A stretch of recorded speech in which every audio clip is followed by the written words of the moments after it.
This is Lee with 82 Game and 12, and this is going to be the second video concerning our playthrough of one of the scenarios in one of Revolution Games' newer games. This is actually Volume 9, Prelude to Vicksburg, Battle of Chickasaw, Bayou, December the 26th through the 29th, 1862. As I said, this is the 9th in the volume. And here we have designer is Stephen Oliver. Developer is Melvin Dale, or Deal. Don't know which way that's pronounced. I'll probably say Deal. Graphics, Stephen Oliver, Charlie Keebler, and Mark Mahaffey. So, Keebler also does some work with other companies besides Revolution Games. And of course, we've got the credits over here. And let's see here, what we would need to add to this would be Richard Handwith does the rules and charts. He does a good job. They're easy to read. And of course, Herman Luttmann is the blind swords system designer. And this is a blind swords system used in this game. So, a lot to talk about. I know I talked about some things in the first video. I don't want to spend a lot of time talking about things that aren't relevant, I guess, but things that lead up to the start of the battle. This is going to be the last scenario, which is the Grand Assault, which occurred on December the 29th.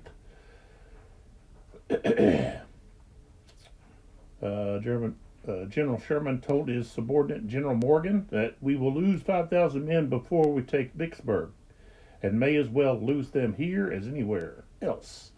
And then Morgan's reply had to do with, well, why do they have to be my 5,000?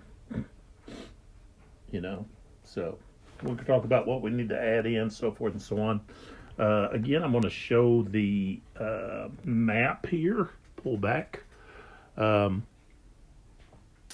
you got the, up there is the Yazoo River running up there somewhere. North is kind of at an angle that direction. So south, we've got down here is going to be Vicksburg, road to the Vicksburg there. And over here we've got, this is going to Snyder's Bluff.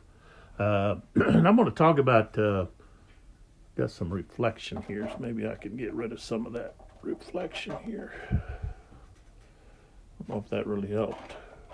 Maybe that does. I'm going to talk a little bit about the strategy and why did the Union forces attack here? Why did Grant command Sherman to attack here and not somewhere else? Like maybe why didn't he have them just attack from the Mississippi River? And one of the reasons has to do with the powerful guns, large cannons, caliber cannons that they had there. They were basically cannons for firing on ships, and they were up there on the bluffs. And you also had the steep cliffs there, so that's why they didn't attack there. Let me set this down a second. This book by Donald Miller that I mentioned before, I'm not going to say too much about it. I'll put a link into Simon and Schuster paperback, so this is where you can find that. But I wanted to read a little bit here that had to do with why that. Let me bring my light over here. Have a little bit more. More light here. But here on page 247, he's talking about what was going on. So, to attack Vicksburg from its Mississippi riverfront would have been to play to the town's greatest strength, its water batteries and precipitous cliffs. Landing further up the Yazoo and attacking from there presented even greater problems than the swamp or the water batteries. Okay, the rebels had erected heavy cannon on Hayes Bluff and two adjacent ridges and placed enormous submerged raft in the river to prevent Sherman's amphibious force from proceeding further up the Yazoo to dry ground behind Vicksburg, which is exactly where he wanted to be. Now, the Walnut Hills was the softest spot in the Vicksburg defense line. That's how it looked on the map Sherman had distributed to his commanders. But the Yazoo swamp failed to show its menacing phase on paper. Neither did Sherman expect the enemy to be furiously preparing for him. So, and why he didn't attack earlier is because right here in this last paragraph, Sherman would have liked to have moved directly on the city on Christmas Day, but was hamstrung by orders from Halleck. Now, Halleck, I'd mentioned in the other video, he was the overall commander of the West, of the Union Army in the West. Let's see if I can find this picture here. Yeah, here he is, right here.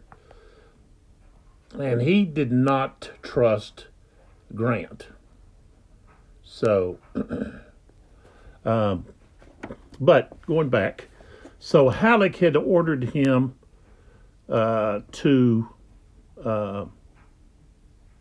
land the raiding party on DeSoto Point and destroy sections of the Vicksburg, Shreveport, and Texas Railroad, severing the city's iron artery to Texas longhorns and salt deposits.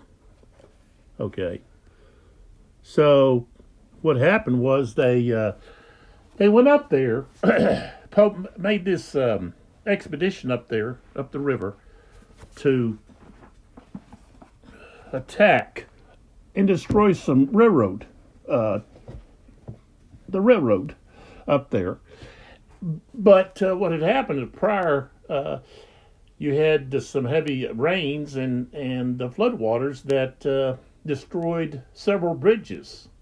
So basically the job was already done by nature, and they didn't know that. So some may be wondering, well, why didn't he attack earlier? Well, that's the reason. So move this back. All right, let's talk about some things here about the battle before we get started here, and then we'll get going. There's a lot of terrain and so forth that is different in this one, and we're going to go through that as we go along, and I'll try to talk about some of that. You've got this Bayou entry table before you can enter before you enter a Bayou hex. So what you do is you actually enter it, and then you have to roll to see if you get to stay, you know.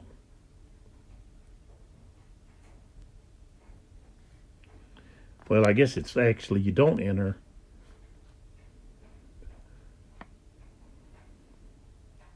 But you have to roll to see what happens. And then you can't change your mind. It's just, that's just wasted.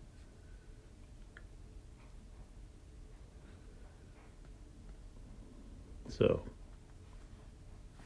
okay, another thing is this pontoon bridge that Sherman had instructed to be built, and so during the night they went to build it, but what happened in reality is they built it in the wrong place.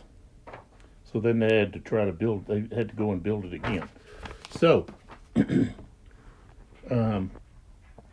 for the Union, I went up and down here looking like, okay, where would I put it? Up and down the line here, like that, shining down. But then we get that.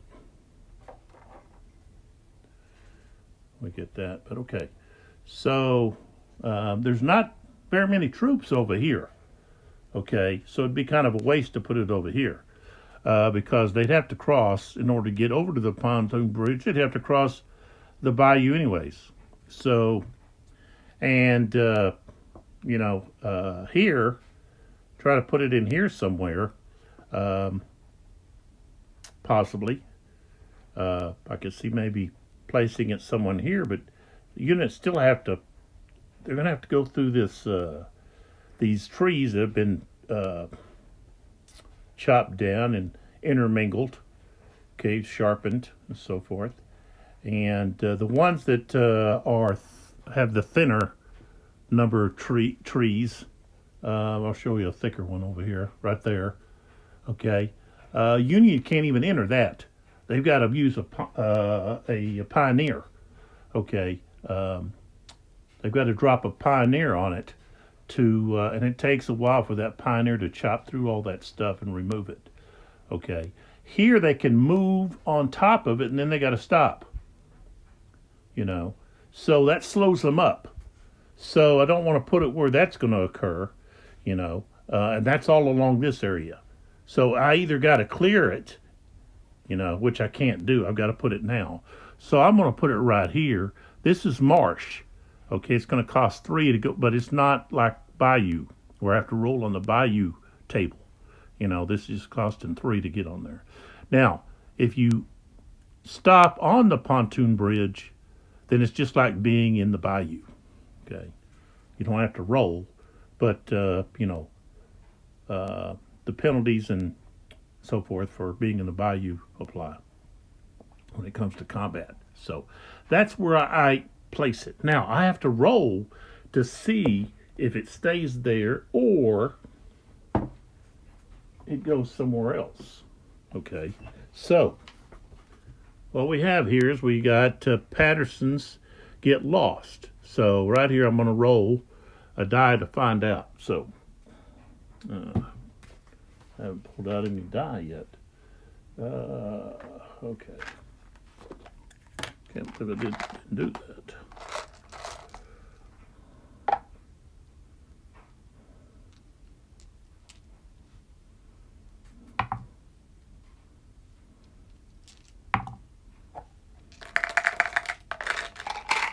Okay.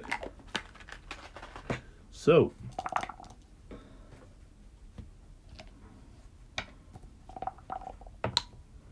I rolled a 2. All right. So on here, a 2 means the pontoon bridge remains in its original hex. So that's a good thing. Okay, so it's going to stay there. All right.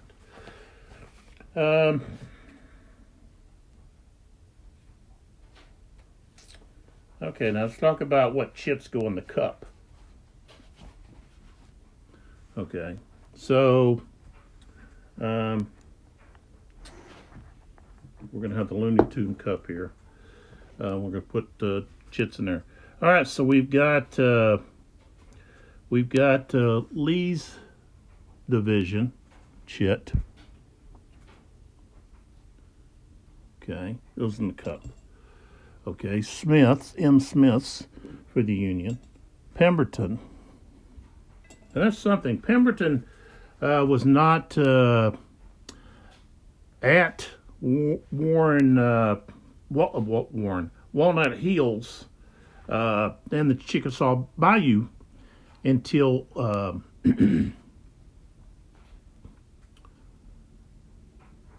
I think it was maybe the 28th or 29th. But he wasn't there to prepare the defenses. That was S.D. Lee. So, all right. So we've got that. We've got the Pemberton. Okay, CNIC. Okay. Of course, we've got to put in the fog of war. Where is that at? Where are those? Okay, here it is.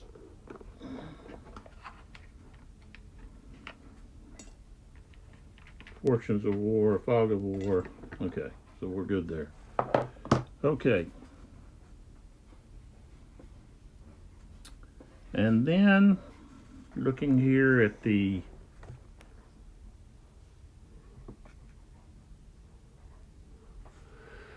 Confederate chits here. So Rally, Handsome. I don't even see Handsome on there. Oh, Handsome Movement. Well, there it is. We'll talk more about some of these new ones as we use them. Movement, Superior Movement Command. No.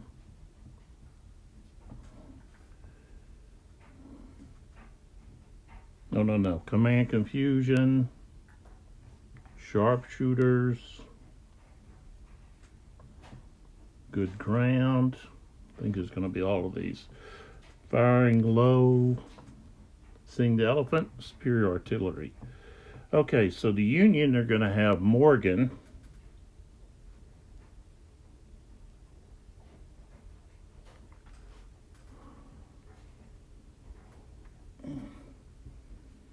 A.J. Smith's division, Morgan's division, and Steele's division.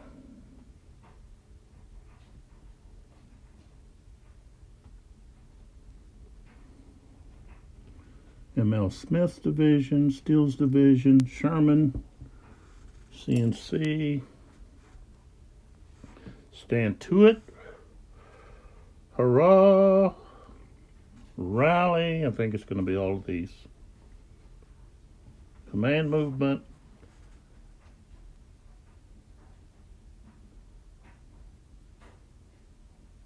Epipole. Okay, this Epipole is basically a defensive construction built for artillery units to protect them. Confident and Huzzah, I guess. Huzzah. Anyways, so that's what we've got. Now, what we have is the Union player selects 2 key chits, while the Confederate player selects 2 key chits.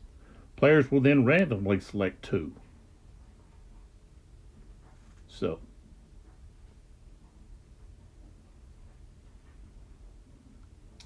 and then once per game, per division, when any division activation chit is drawn, instead of rolling for activation, the owning player may declare command clarity and automatically put his command in full activation. But that's only once per division.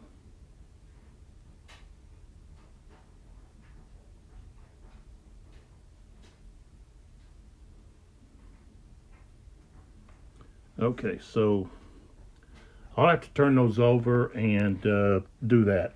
And what I do is I don't choose. I just randomly choose 4. Okay. All right. So something else here. Union artillery bombardment to stimulate the Union preparatory bombardment that commenced before the assault began. The Union player can place 7 out of supply 2L markers on Confederate artillery units of his choice, up to a maximum of 2 Ls on any one unit. Note the reverse side of so we've got 7 of those that we can put.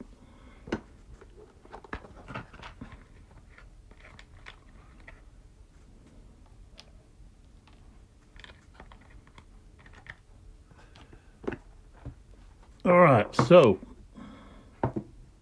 we're looking here. Well, one thing we want to be sure is this one that's up front here. So we're going to put 1 here. And of course, these ones that are right up here close.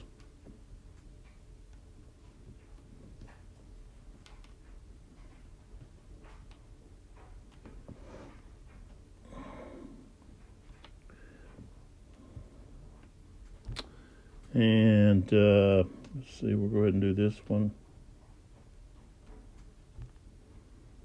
Got 2 left. Okay, let's do this 3 here. We'll just flip this over like so. That takes that one away. And then we got 1 more left. And I guess we're going to do it on this one here. Right there. Okay. So that's taken care of.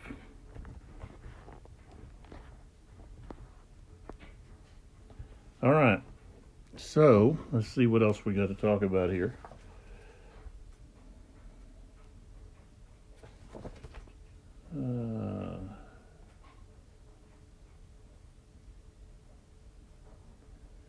Okay. Okay, at Bayou hexes on the first turn, units may enter Bayou hexes on the 11:30 a.m. turn without having to roll on the Bayou entry table. They simply pay the movement points required. And retreating through Bayou continues to have the same normal effects. So the first turn, I can just go right into the Bayou hexes without having to roll. Okay, something else is Union clarity, or coordination, I should say, not. So to stimulate General Sherman's clarity of thought with his grand assault, increased by +3 all Union divisional commander ratings. Okay, at 11:30, and the game starts at 11:30. Okay, the scenario. Okay, then at noon they get +2, and then at 12:30 they get +1. Okay, so we got to remember that. And then Snyder's Bluff, place the 4 units of S.D. Lee's brigade in the OPEC container and draw 1 chit when the following occurs. And this has to do with the Union reaching the trenches and so forth. And let's see here. Victory levels. Okay, so it has to do with whether or not the Union can get to these rifle pits, okay, or trenches. Control of 1 or 2 trench hexes in the second row of trenches running from 1526 to 5423.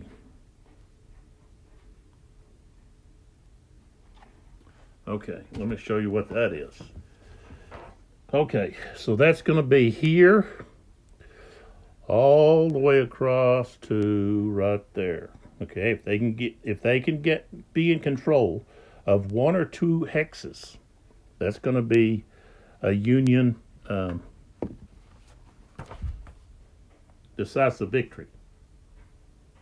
Now, if they can control 2 trench hexes in the first row, it's a marginal Union victory. So that's going to be the front trench here. Okay, all the ones runs all the way across, all the way over to right there. Well, actually, it runs all the way to right there. So across the map, they just have to be in 2 of those. Now, if they don't accomplish that, then it's going to be a decisive Confederate victory, which was historical. Okay. Now, S.D. Lee placed his cannon, his artillery, and had the units dig these pits in the place where he could funnel the Union forces. That's why they cut down all these trees and put this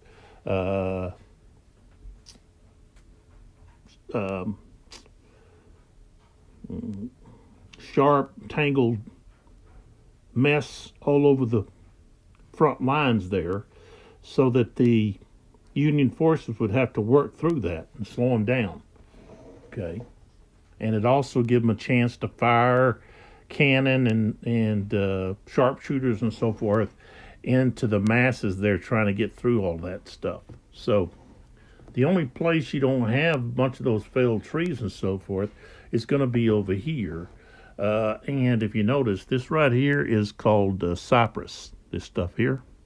It's the green and I guess kind of a brown or kind of a dark tan maybe.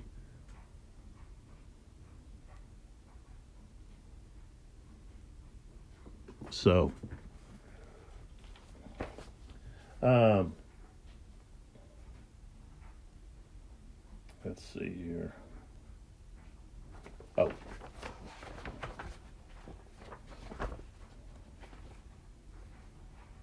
Let me see. Let me read here about the cypress. Okay, so cypress. Any infantry units entering a cypress X by movement or retreat must conduct an immediate cohesion check. So, and so you can actually get put on the broken track, okay, as a result of this. So you can't play the rally chit if you're in this. Same thing with in the Bayou. You can't use a rally chit in there. And it's treated as heavy woods. Cavalry and artillery can't go into it. And you don't receive support, so forth. So that's a hindrance. So, you're not going to see too many units over here, okay, because they're going to have to roll for cohesion, which is going to break them down, So that's going to be avoided. See, originally I was thinking of putting the pontoon bridge here over here, but you got to roll. Every unit. You can't have cavalry or artillery. Well, same thing with the swamp. So really, the pontoon, you're not going to be bringing artillery over. You're going to have to find somewhere else to bring your artillery. So looks like there's a ford there.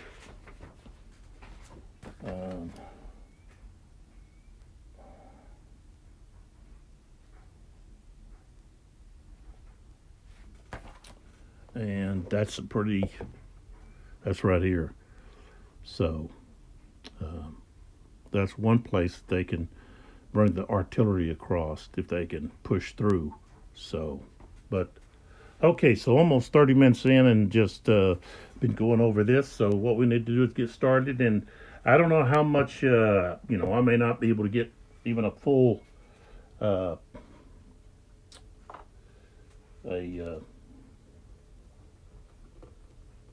I don't know if I'll be able to even get a full turn in because there's so many brigade leaders, to activate.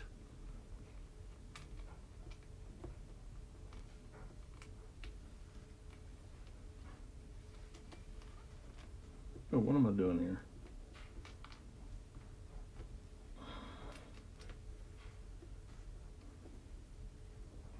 All right, I'm just choosing four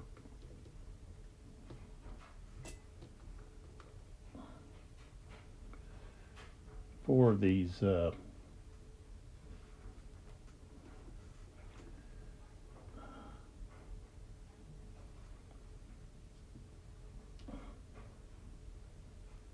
key chits. So,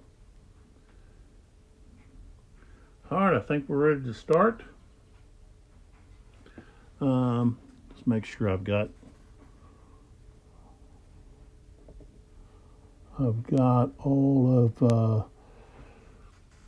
all the divisional leaders in the cup. All right, and so here we go. Going to draw our first chit. This is 11:30, and it's the start of the battle. So, and we have to remember that the Union leaders get a +3 to their rating. So some of them are they're gonna activate automatic, So, all right, the first chit to start the battle is Steel. So, Steel has Blair, Hovey, and Thayer. Okay, so we've got Blair here. He's got a 3, so it's automatic. just whoever he wants to start. So he's got Blair. They're divided. There's two of them over here for some reason. The 32nd and 30th Missouri, and the cavalry is back here. I've got Hovey up there. Oh, what am I doing? I'm sorry. I've got to do the artillery phase first. So he's going to be the first one that gets drawn. I've already drawn him. So I'll put him to the side here. Okay, so we got to do our artillery phase here first. So we've got the Union artillery. And let's see if these guys here got to put in a cup.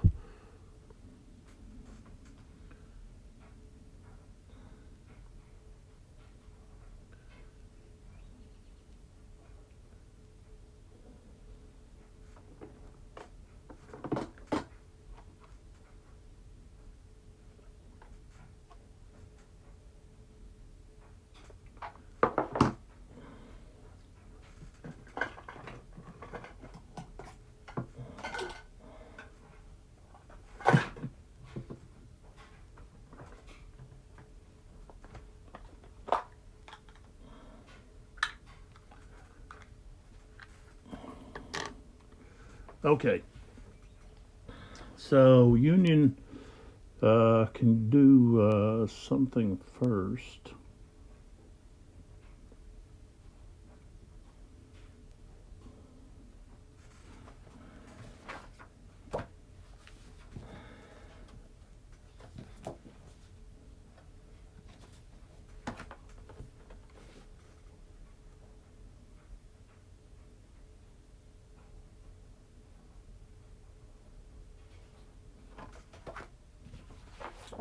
Let's see, I'm pretty sure if I recall.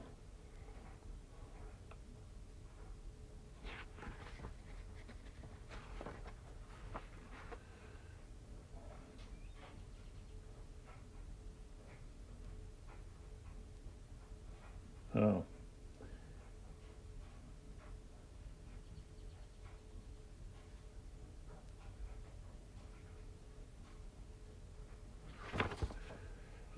Okay, so I think I'm going to use some overhead fire here.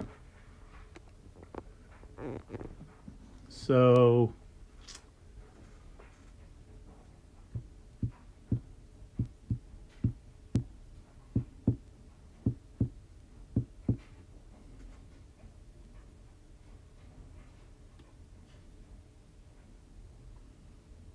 I want to take this guy out.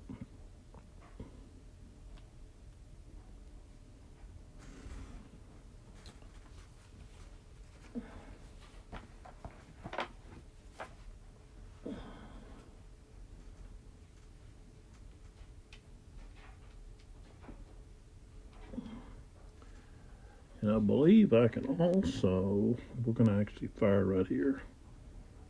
We're going to use this guy here. I believe maybe the artillery, let's see.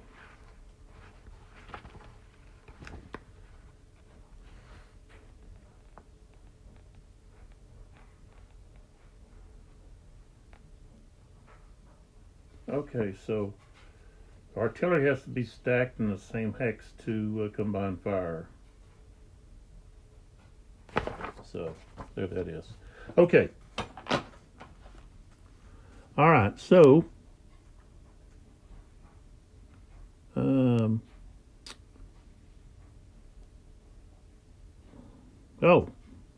well, look at that. I've got two that are stacked together. All right. So there. What is P here? Gotta check that out. P.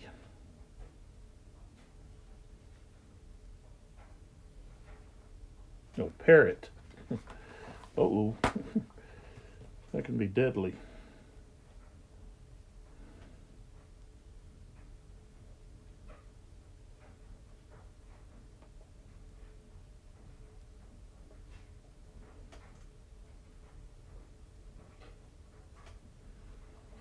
Okay. So we've got a parrot and a rifle. And it's going to be 1, 2, 3, 4. 4 hexes. 4 hexes. So that's going to be effective for both of them. So that's going to be 12. Okay. And let's see what we got here. Okay. Target is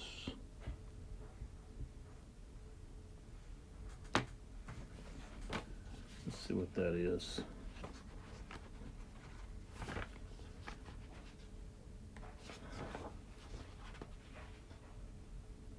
Levee and a rifle pit.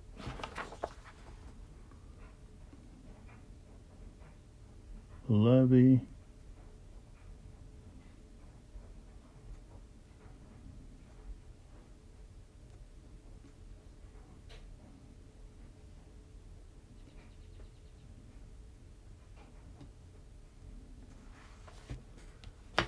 let me check this levee business.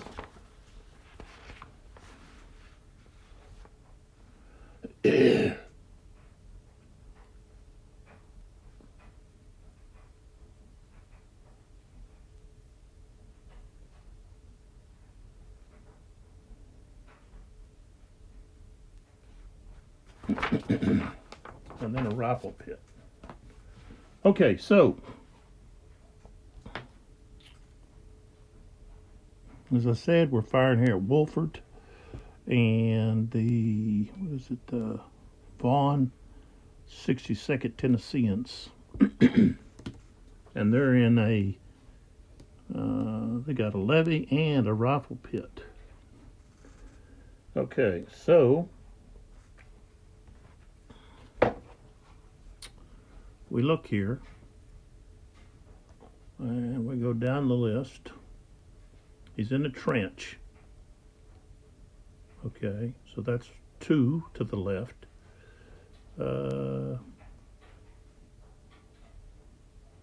Behind a levee, that's 3.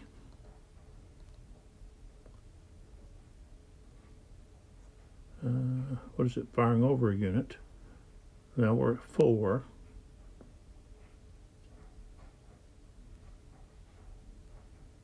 Okay, so it's going to be a 4 shift, and then there's 12. So we're at this one, so we're going to go 1, 2, 3, 4. We're at 5. 22. I don't think 22 is going to do anything. 22 at 5 would only be if they had a 0. So, all right. So, what we have now is they have fired markers. So,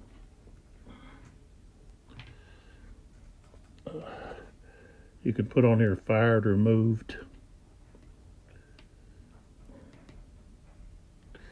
Okay, so that is that. Okay, so now the Confederates get a opportunity.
Okay, let's see here.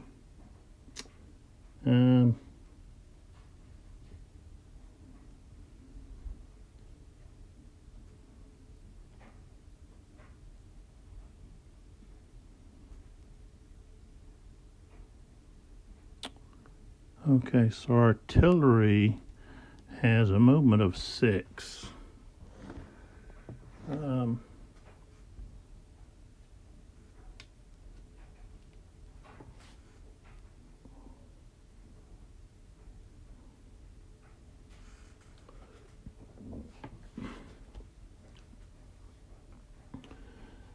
I want to get up there close where I can blast these guys.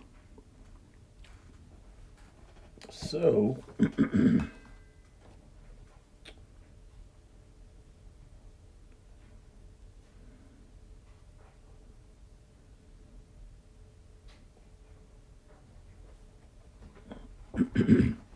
going to move this artillery unit here. Tell you what.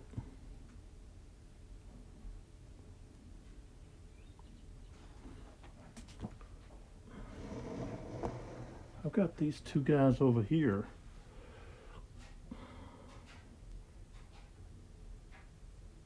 And I don't think I'm going to have to worry about anybody coming all the way over there. So I'm going to move these cannon here, this cannon here. So 1, 2, and then being on that road 2, his movement is okay. That's 2, 2.5, 3, 3.5, 4, 4.5, 5, 5.5, 6. So he moved all the way to there. Of course, we put one of these on him.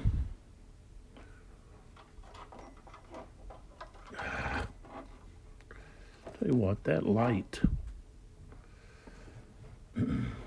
doesn't really help. See if I just turn it off. There we go. And let's see, now we go back to the Union, and we know that guy's going to get the move that's down there, so let's just keep firing where we're going to fire at. I've got this unit here.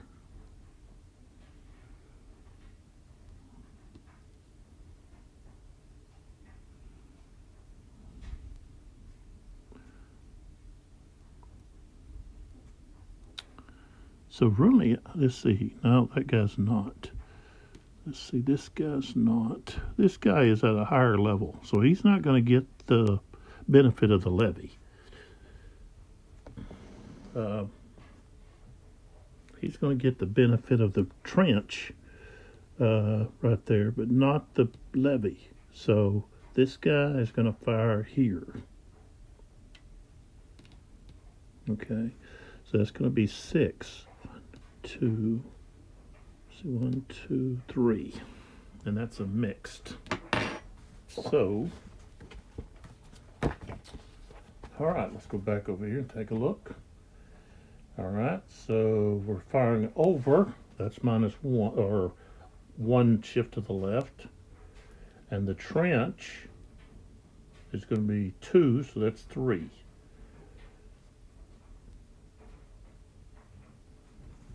And we are at what? Range 1, 2, 3 for mixed is still going to be effective.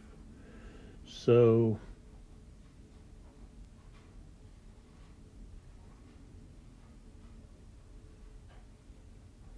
yep.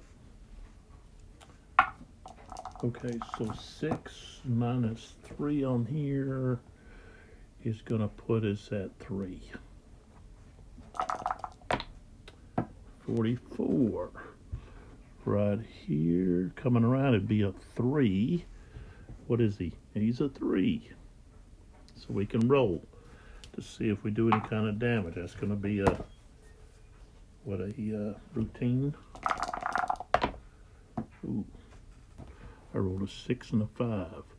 6 is going to be a depletion, and a 5 is retreat 2. So, Thomas is depleted and retreated 2.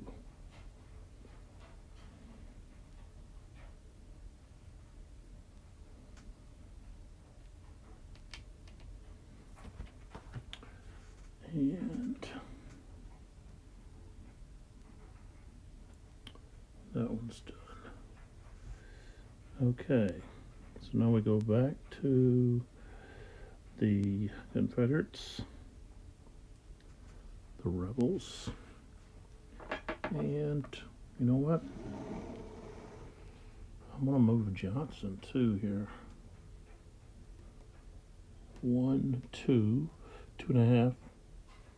No, 2.5, 3, 3.5, 4, 4.5, 5, 5, 6. Okay, so that's where he ended up.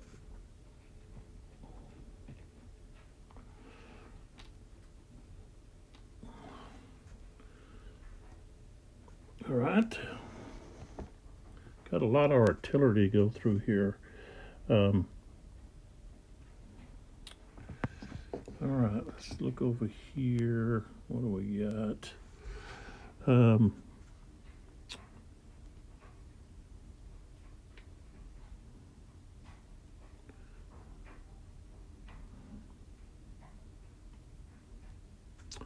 right, we got 2 right here. That's going to be 8. Rifled and mixed. And 6. I think we might fire right there.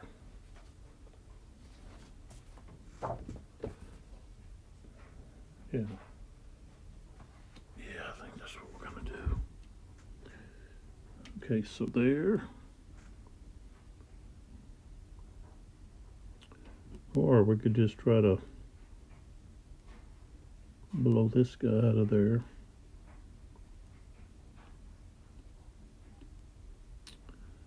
Okay, so he's 8. 4. Okay, so he's at a levee and a rifler trench shooting over. All right, so we've got trenches to the left,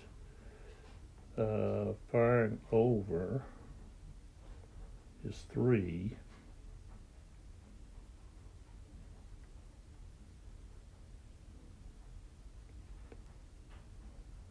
Levy is 4.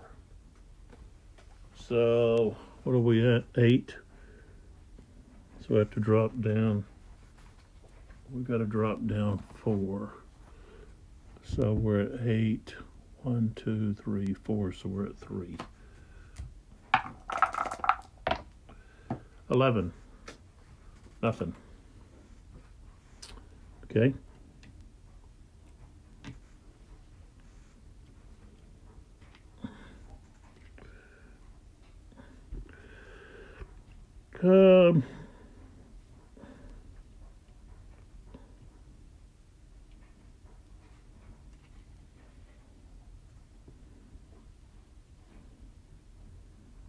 Let's see, what are we going to do here next?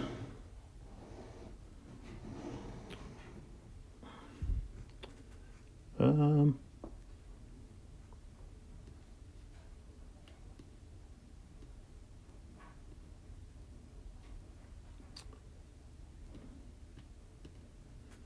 right. This one is going to fire right there. This guy's not in anything. And that's a range of 2. So he's going to be canister. He does have the -2 due to low ammo. No. Heck, he's got -4 due to low ammo. Okay, so first off, he's canister, so he's going to be up to 4.5.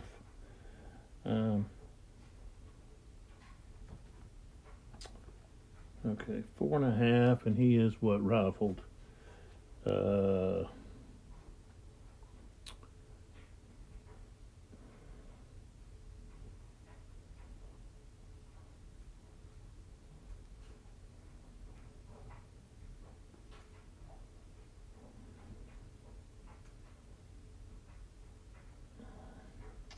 Firing canister is going to be a shift to the right. Okay, so he was at what, 4, so he's going to be at 5, and then we have to go down 4. So 1, 2, 3, 4. So we're going to be at 1. I don't think we could do anything. 52. Well, a 0 or a 2, but I don't think he has that. I think he's a 4. No, he is a 2. All right, so we're actually going to get to roll on the routine, and we get a 52. Okay, that's depletion. So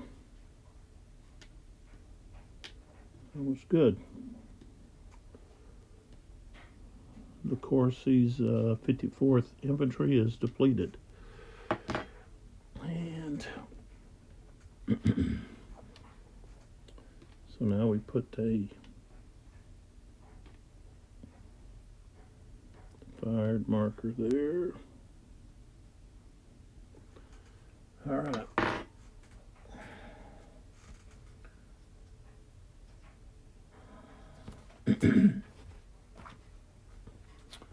And now we go back to the Union.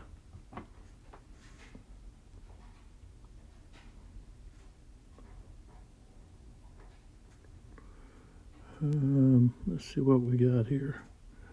I don't want to skip anybody. Okay, so we've got this unit here.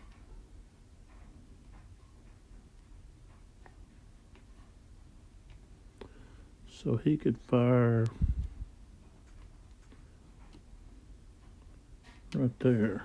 But first, let's see here.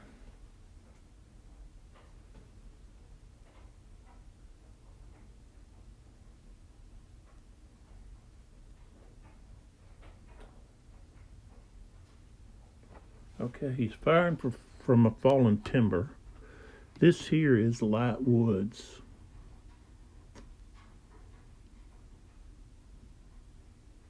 And it'll affect him. Okay, so it's a one shift to the left. 1, 2, 3. Okay. And this guy is he's going to have the levy and he's firing over somebody, so that's going to be 1, 2, 3, 4, 5. Wow, 5. And he's only got 6. So we're looking at 1, 2, 3, 4, 5. We're gonna have to roll pretty high. Oh, we did 55. Okay, 55.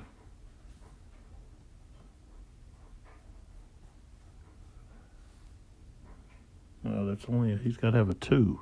He's got a 4, so no effect. No effect from Barrett.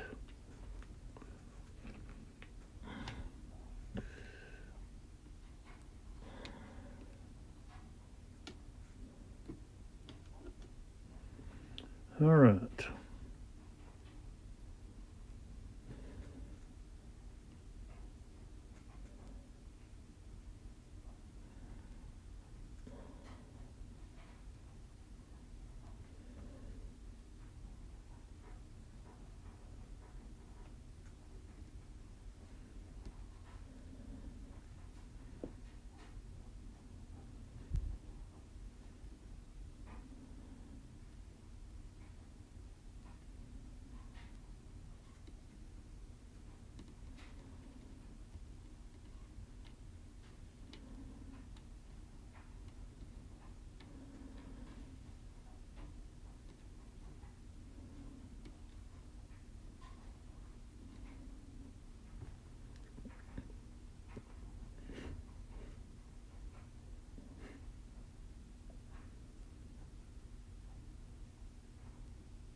All right, let's see.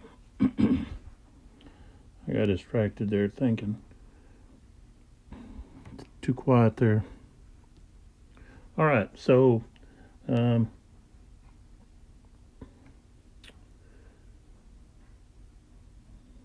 fired, and I got a 55.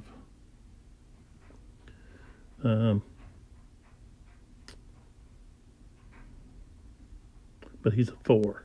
Okay, so now we move on to the Confederates, and we're going to go right over here with this unit here.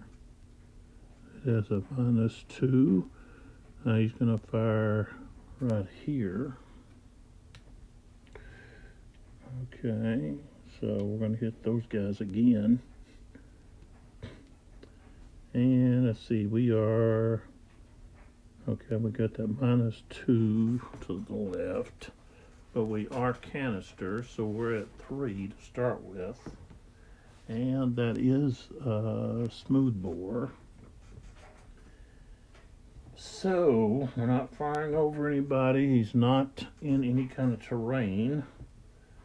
So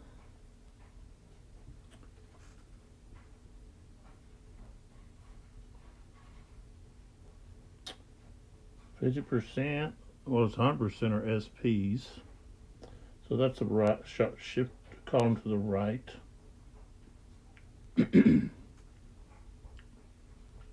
And then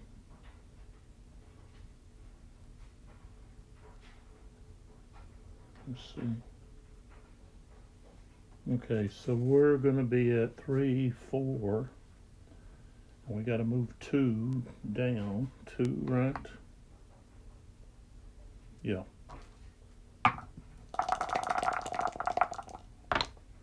Ah, 63. Okay, so that he is a 1. So that's going to be in the yellow, which is tough. We rolled a 13. So all he has to do is he's got to retreat 2 hexes.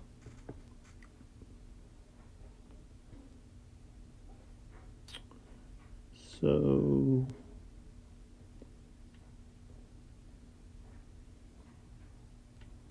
okay, let's see. See how much cut. Let's see. Artillery, that's going to be 9. We can only have 10, right? 10 and a hex. Stacking.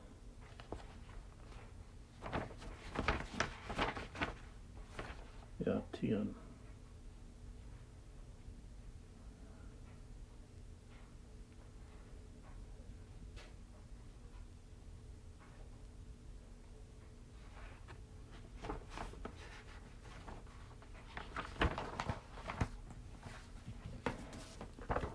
So let's see here.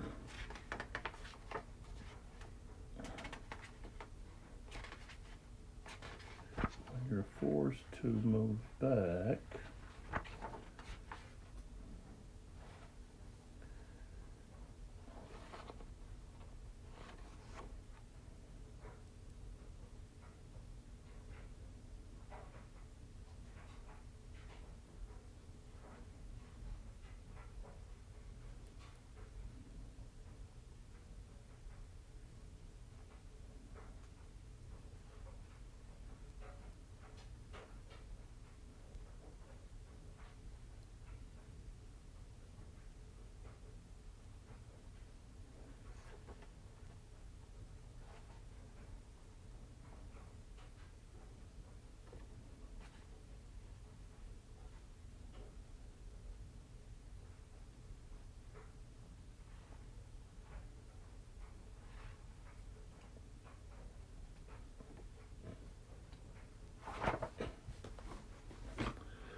Okay, so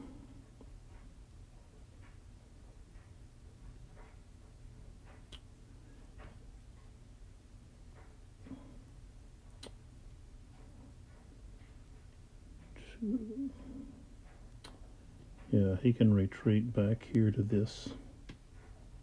unit. There we go. Alright, so that's where he retreated to. And we got to put one of these markers here on that unit. Alright, so now we go back to the Union. Okay, and we've got this unit here. And it's like, well, do we want to fire or move closer to?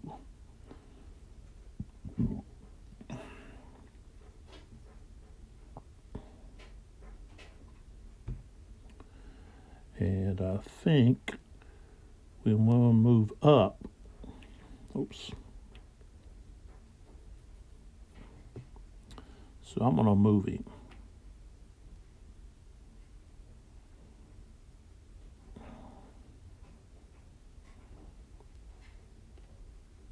Right there.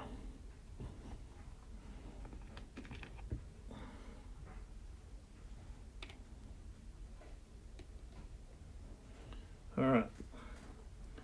Confederates have quite a few artillery pieces left.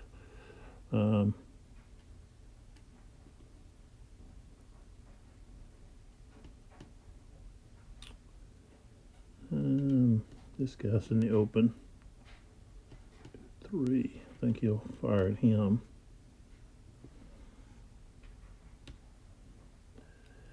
Weems. Now he's got -2 there. So let's see. Let's see where he's at.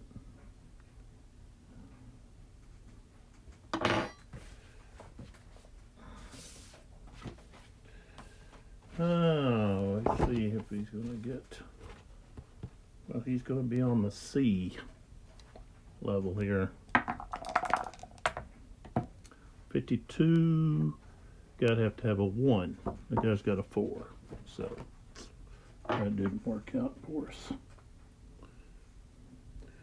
That's a big hindrance for these Confederate artillery units. Okay, so we're back over here. Let's see. No, we are all the way up here. Oops. Let's see. I'm taking away the light here.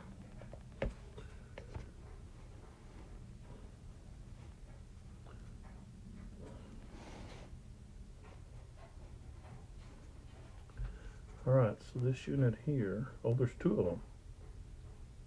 Okay, so we're going to go 1, 2, 3, 4. Let's see, well, we got 1, and let's see, half, 1, 1.5, 2, 2.5, 3, 3.5, 4, 4.5, 5.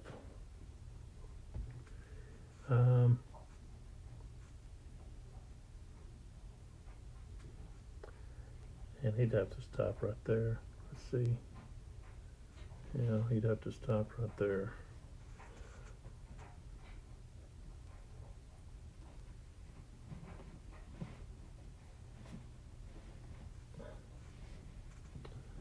Yeah, that's just going to be there. I don't know if I can cancel it out somehow. Nope.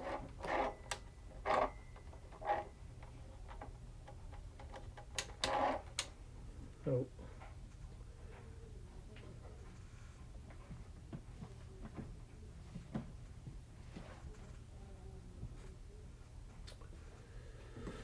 Oh, I don't like this setup here that we got.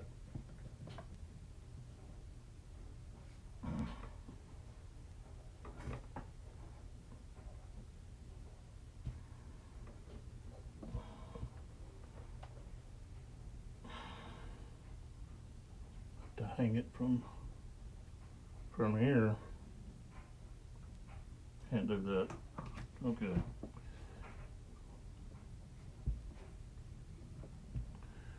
There, he's not as prominent. Okay, so yeah, I brought that artillery unit there, and the other one here, we're going to do the same thing. So we're going to go on, let's see, maybe you can't go. Let's see, this is what, Farm Road? Let me look here. Oops. Maybe it's only on the, well, no, I would think. Let's see here what it says about these roads.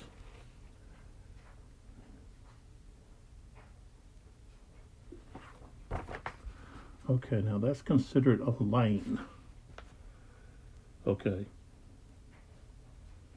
That's not the pike, so I have to back him up. He can only move 6.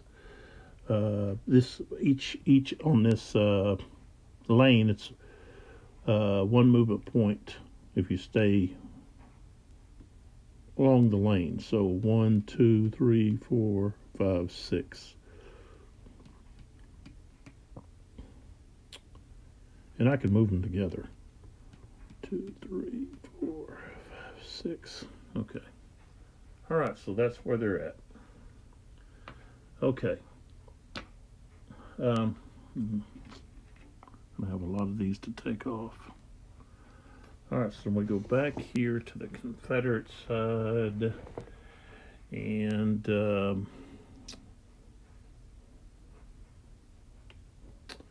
he's smoothbore. I think he'd be better off being right up there, firing right up there.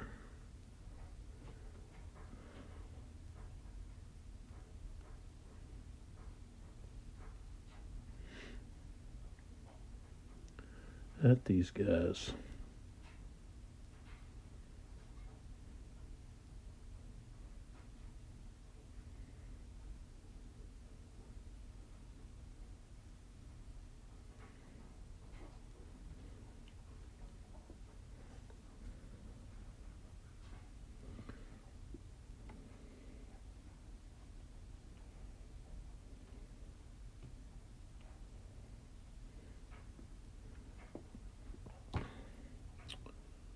This guy.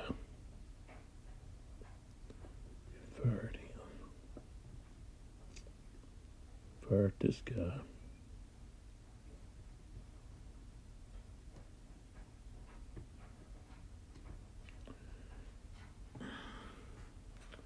Yeah, I'm gonna have to move him down.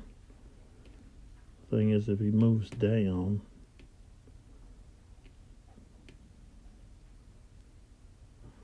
I think that's like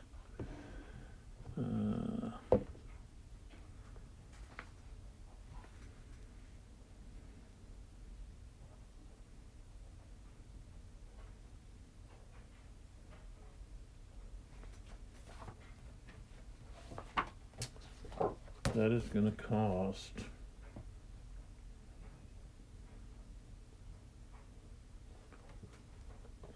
I don't know which way he went.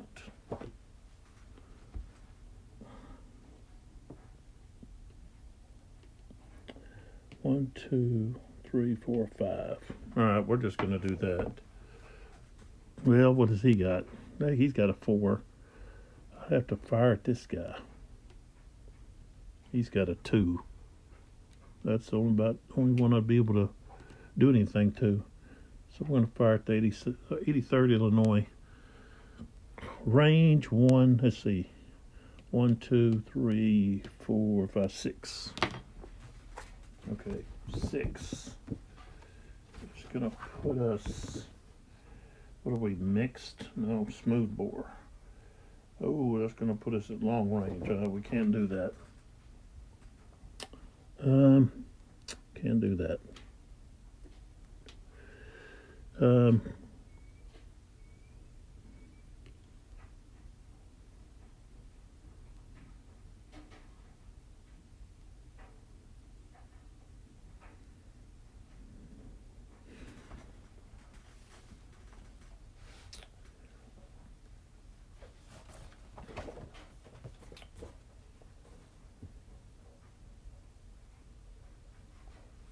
Okay, he can go down here. So that's 1.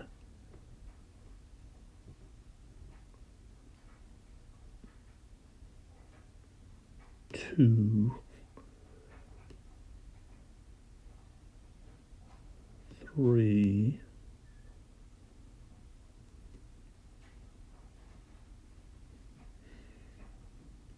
4. You gotta worry about putting anything underneath him. Okay, so the Union has moved all of their artillery or fired it. So all we have left over here is going to be the Confederates, and I'm moving this guy too. We want to get up there where we can blast them.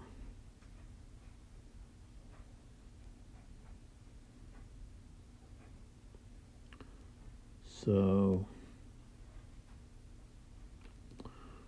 we're going to go 1, 2, 3, 4 right there. So he's already gone. Okay.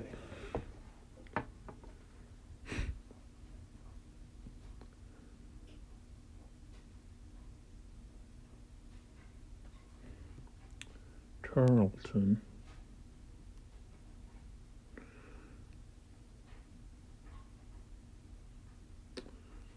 He go 1, 2.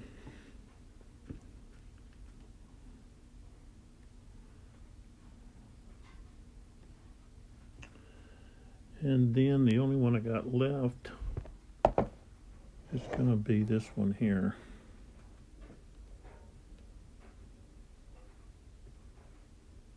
We're going to move him right there. 1, 2, 3, 4.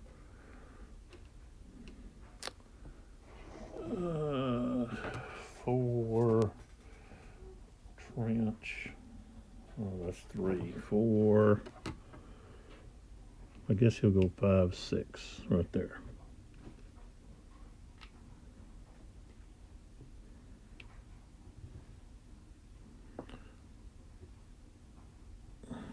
Okay. That is all of the artillery now. Now we can move on to drawing from the cup. And the first one was Steele. All right, now Steele has, we flip him over, he's got Blair, which is here. He's got Thayer right there. And he's got Hovey up there. And they're automatically going to get to move somebody because he gets a +3, so that's a 6. Unless, let's see, the rules say if you roll a 6, it's not a fail.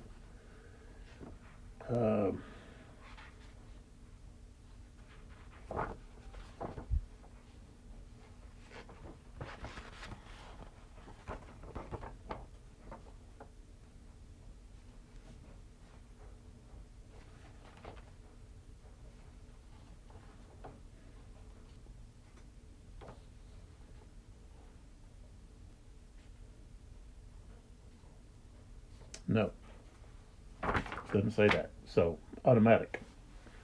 Most of these guys are going to be automatic. So, all right. So Steele is going to activate. I think he wants to activate Thayer.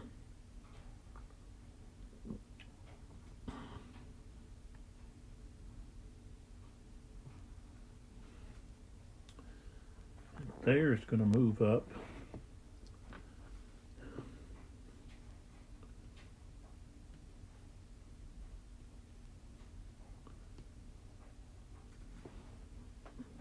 If we do maneuver, we can move 6.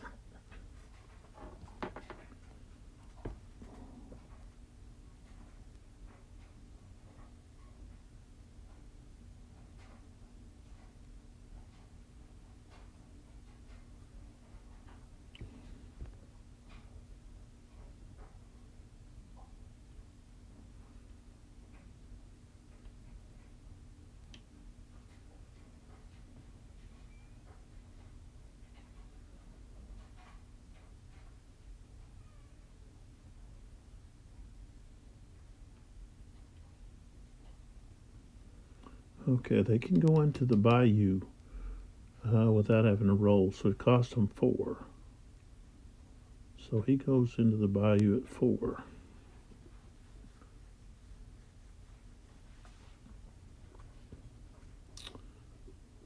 But he can't move here because he's a maneuver. Okay. The swamp costs 3.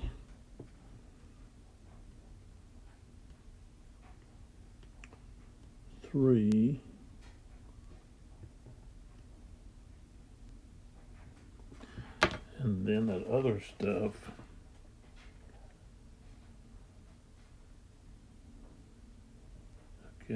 would cost half of his movement.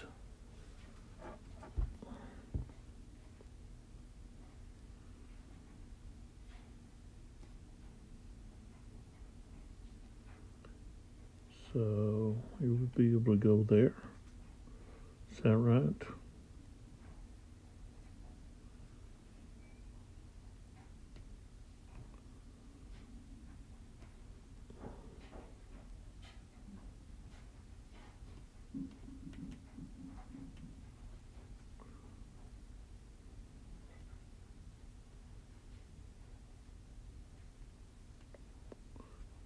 Just stream here. Oh, the creek. That would be +1. So this guy, I don't know if he can get there. He was here. He had to go. Creek is 1. That would be, no, okay. So 1, that's 4. He wouldn't be able to go here. Couldn't go there either. This guy could just move to here. This guy could move to there. That's it. Now he's unsupported, see. Oh, okay, so there's done. Still goes back in the cup. And we draw again. Now we get M.L. Smith. M.L. Smith has got G. Smith and Blair. They both got Blair? Let's check this.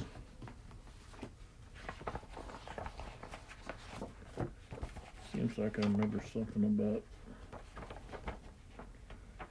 Blair.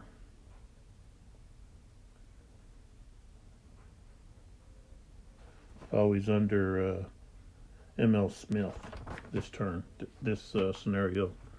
All right, so we got Stewart, G. Smith, and Blair. Okay, Blair's over here. Stewart and G. Smith are right here and here. Okay, so let's see what he's got. He's got a 3, so it's automatic. Okay. So, okay, we're going to activate Stewart, and he's going to do a maneuver. So they've got 6. So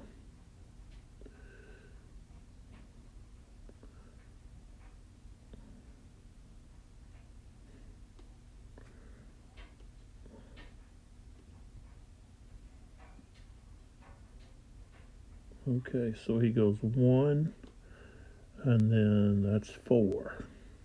Ain't go anywhere else. 1, 2, and then 3 is 5. He goes to there.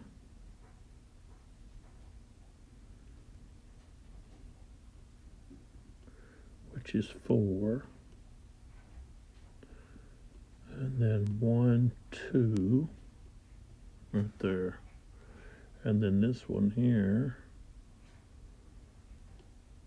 1. Well, he could actually get, no, okay, he can't. He can just go to there because they're maneuvering. Okay, so else M.L. Smith goes back in the cup, and Stewart's done. Okay, next draw. Stand to it. Okay, let's see what stand to it means.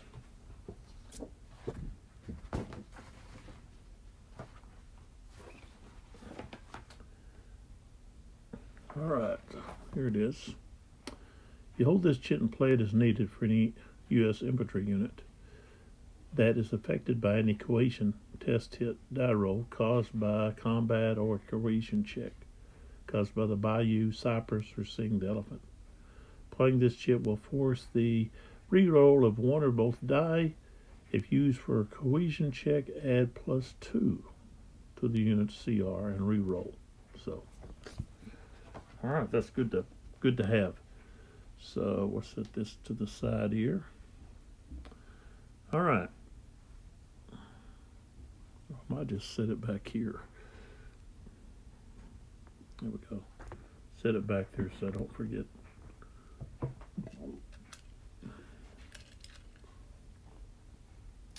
All right, we got Confederates.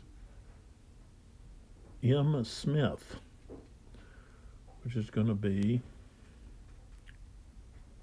Barton, Vaughn, and Gregg. Okay, so let's find them. Here's Barton right here. Here's Gregg. I would say Vaughn has got to be right in here somewhere. No.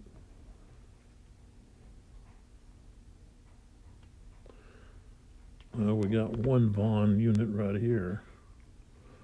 Is that all we got?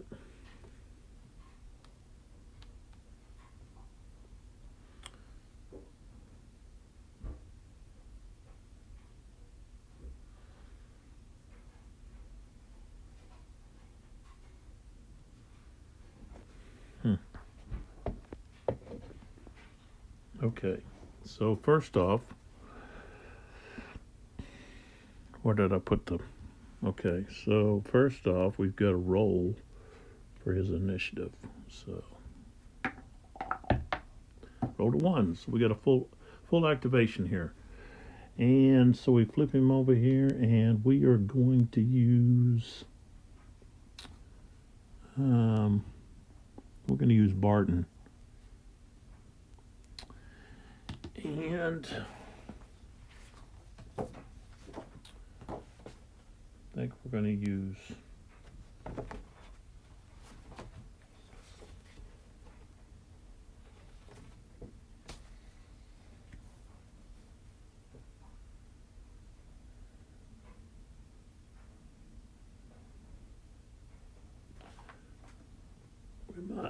we might use defend.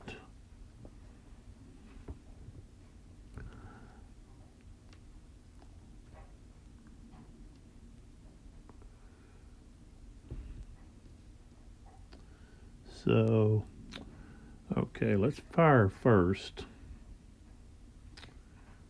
He can't fire there, but he could fire here or here. And they're both, of course, in the brambles. But that's a 9.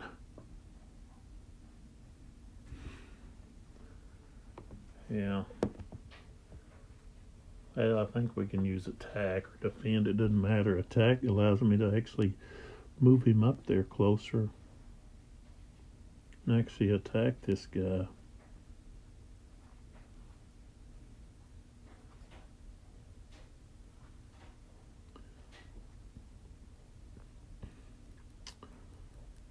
I don't have to actually attack him. But that's what we're going to do, an attack. So first off, what we want to do is we want to fire on these on units.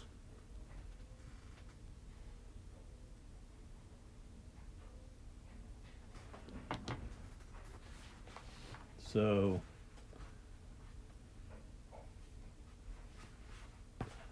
all right, let's fire first. We'll start over here with 40th Georgia. He's got a rifle. So either way, We're going to go with this 2 unit here. So, okay, we've got what, rifle, right? Rifle, and he's 2 axes away. So that's long, so he's 50%. So he's at 3.5. No. Yeah. Not 4. No, yeah, I'd be, yeah, 3.5. So, see if anything applies here. He's in the swamp.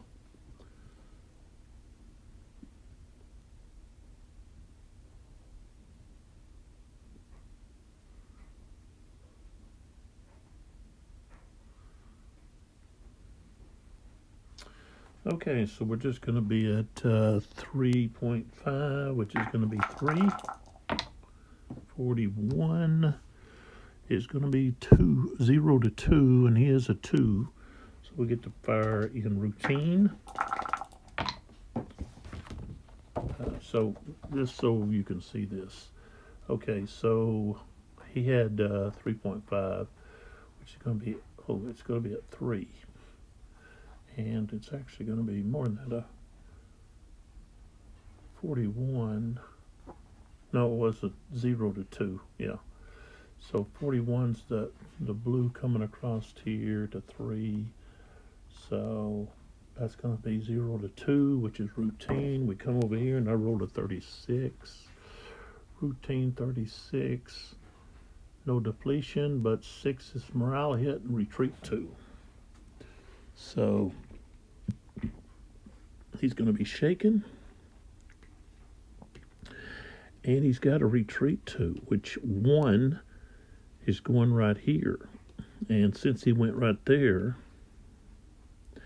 he's got a roll on cohesion. So, and he's got a -1. He retreated back into the Bayou. So now he's at a 1. And he rolled a 3, so now he's disrupted. There he goes. And let's see here.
Where is it? I wanted to see if there's anything else that happens if he has to go to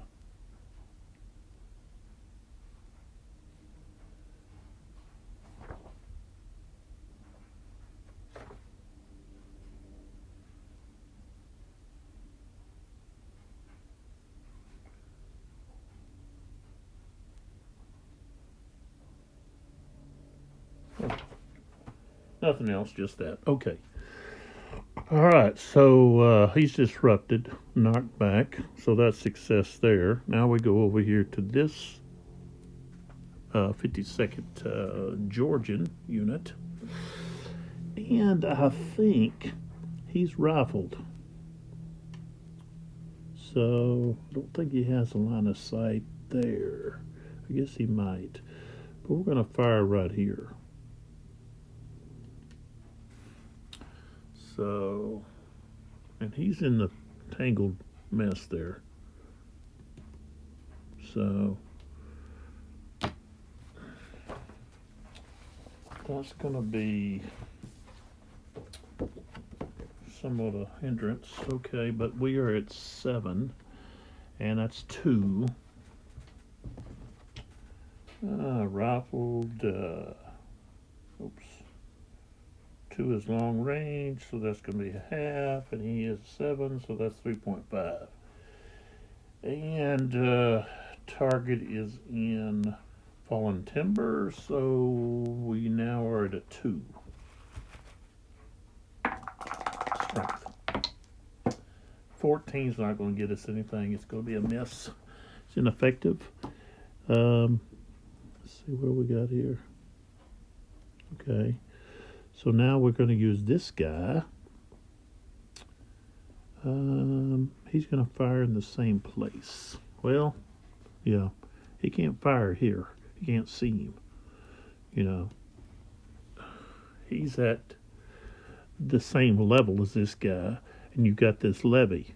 Okay, he's at this top of this levee, so he can't see him who's down on the other side. So you got this levee like this, and he's here.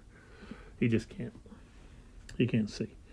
So he can't see this guy and this guy. So we're going to fire at this guy. So it's going to be a column shift to the left because he's in this fallen timber. So he's a 9. That's going to be a 4.5, so it becomes a 3. 34 at 3. He's going to have a 1. He has a, but he's not supported. So he's actually got a 1, so that's going to be routine. And we got a 56, depleted, morale hit, and retreat 2. So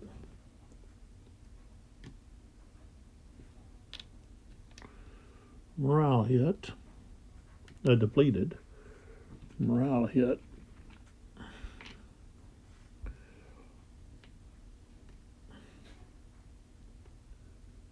He's going to go back into the Bayou. His cohesion is 1. He's got -1, so it's a 0. So he automatically goes to disrupted. And he's got to retreat again here.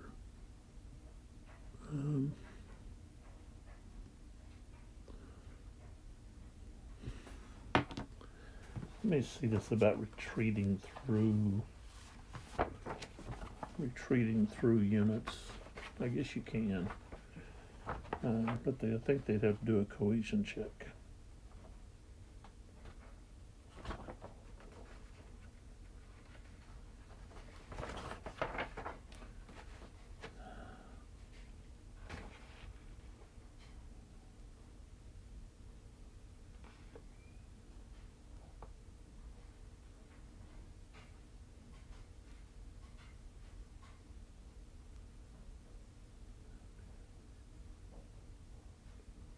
Okay, so yeah, you can. He would be here, but he'd be overstacked, so he can just continue right there. Okay, so that was successful. So now, this Barton unit here, he's going to move down. What is this guy, 2? So yeah, he could move 1, 2. You could move with this guy, like that. Okay.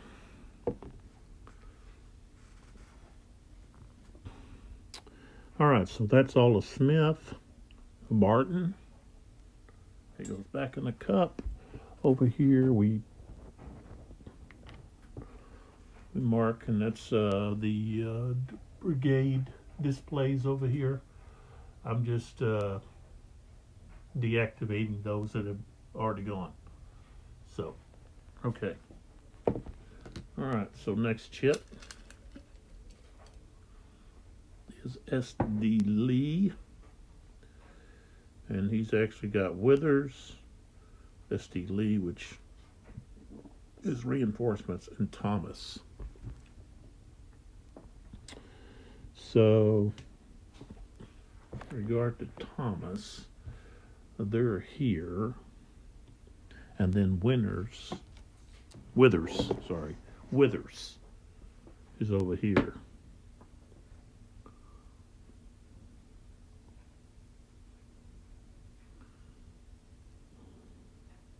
Oh, and down here. So,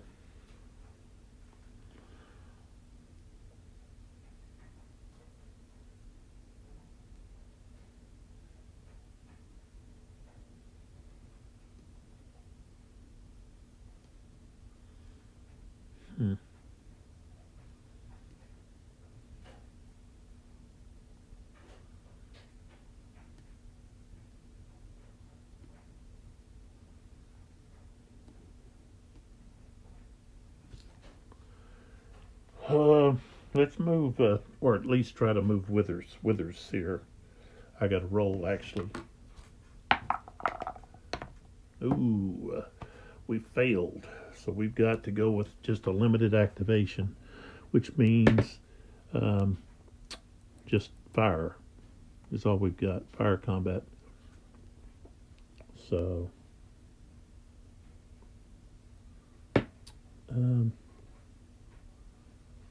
I guess I could actually do Thomas with that.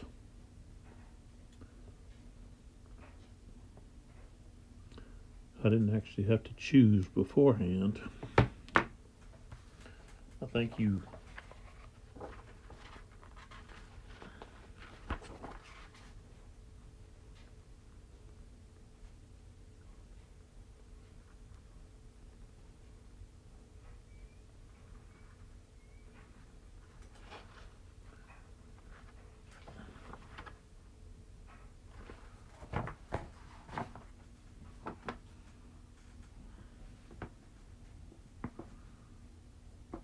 this is actually division. But oh well. Okay, so I went with Withers, but I didn't succeed, so okay. Actually, I think I can roll and then choose which one, but it's here or there. So we're going to do Withers. These two here are going to fire on this guy. This Blair unit. So we've got a total of 10, and we're firing rifles at 2 hexes, so we're going to be reduced to 5.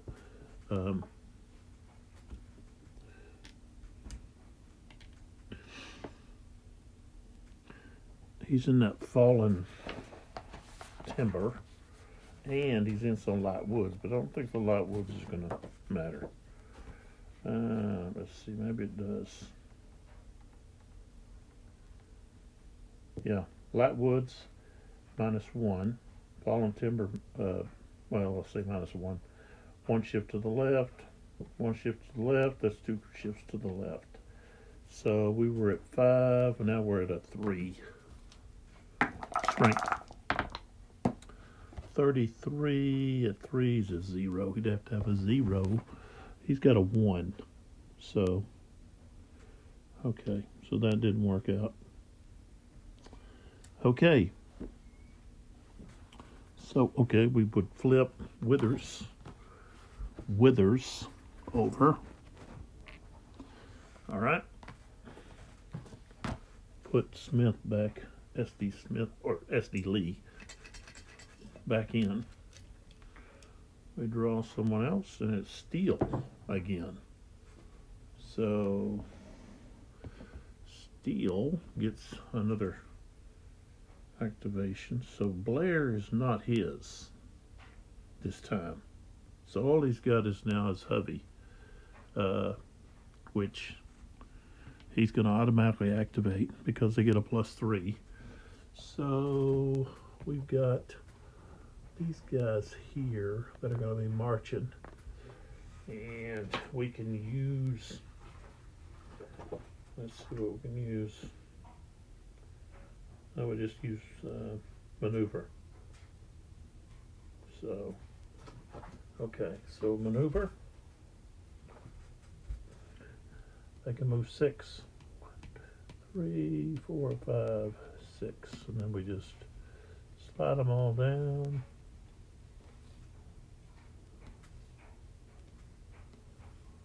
And we flip him over.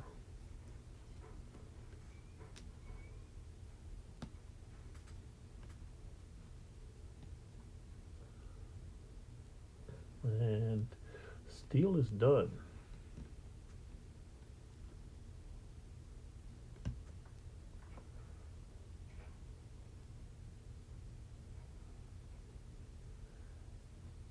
Okay.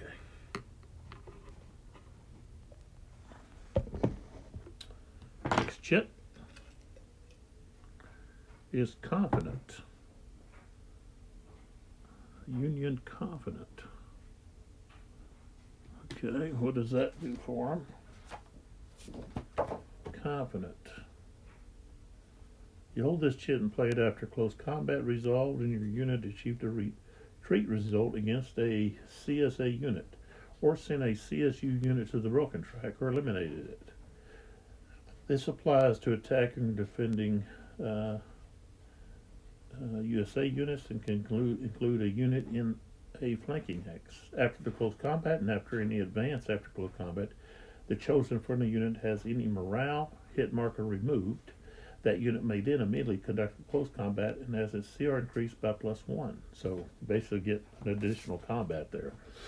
Okay. Next. M.L. Smith. M.L. Smith. And he has Blair, and he's also got Stewart, which he already moved, and then Smith, and he will automatically activate. He's got a 3. So we've got Smith there, and we've got Blair over here. So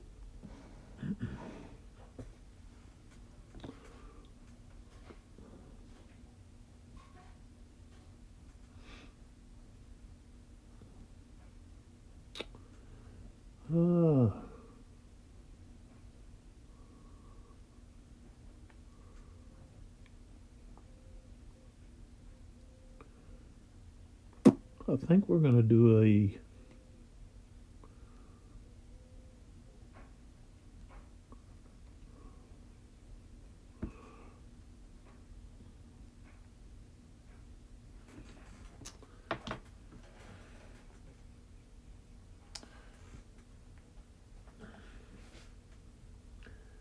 okay.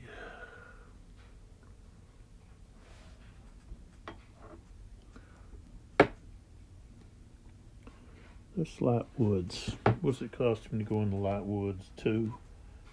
And then the fallen timber is going to be a half. So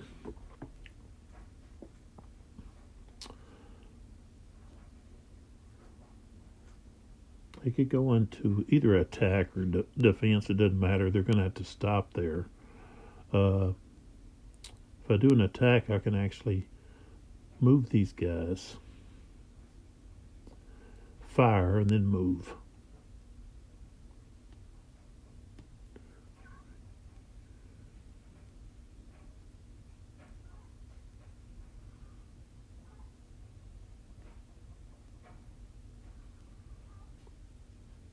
But I don't have to move.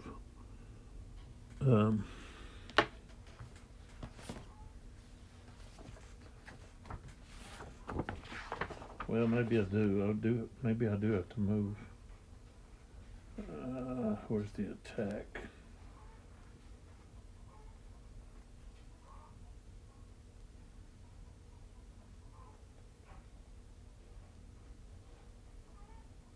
no, I don't guess we have two.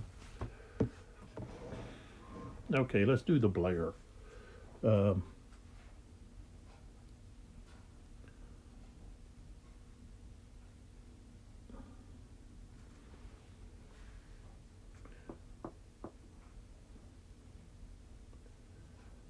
if I do maneuver, I can possibly get my other units over here.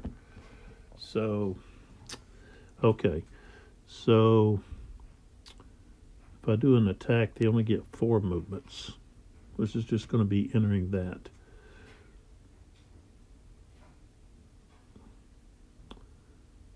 See, he could get actually to here. Well, maybe not. Maneuver 6.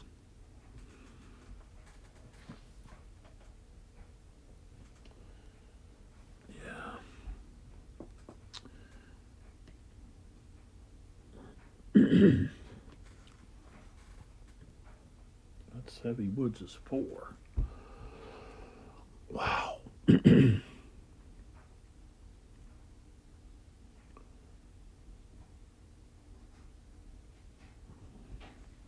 Okay, so maneuver, they can go 6.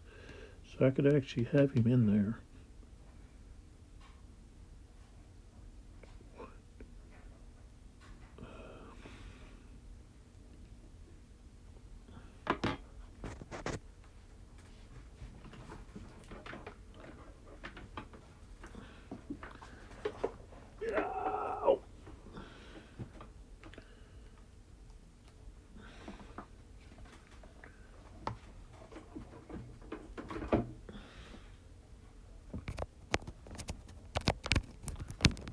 Okay. I'm just trying to figure out best way to come in here.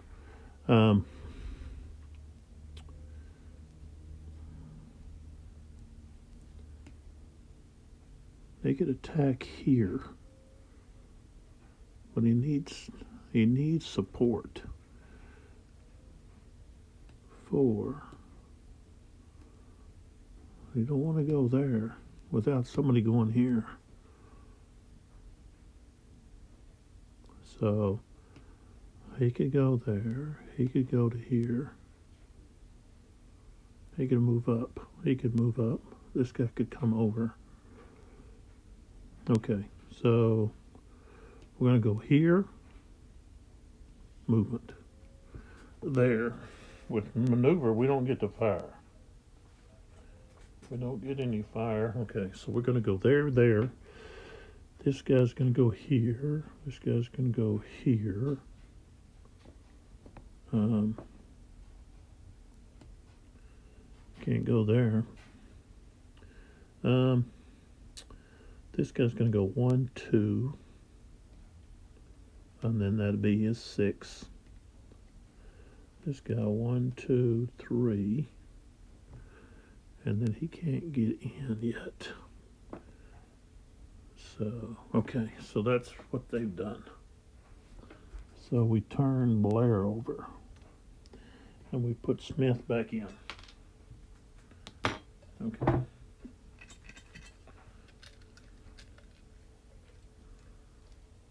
M.L. Smith. Seeing the elephants. This has to do with the Union Green troops seeing the trenches, rifle pits, and so forth. So, let's see what we can use that for. Okay. Play now or at the start of any chit draw phase. Any one Union unit with a printed cohesion rating of 2 or less within 2x of a Confederate unit in a trench X must take an immediate cohesion check. The unit passes if the die roll is equal to or less than the current cohesion rating, but fails if the die roll is greater, and immediately suffers a morale hit. A unit with a disrupted marker receiving a morale hit would immediately conduct a break test. Okay, so yeah, we'll go ahead and use it here. 2 or less. What, 2 or less? I mean, he's got to be what? Within what? within 2 hexes. That's just going to be this Blair unit right here. So this unit right here. So he's gonna have to roll. If you're in the swamp, you don't have any support, or the bayou.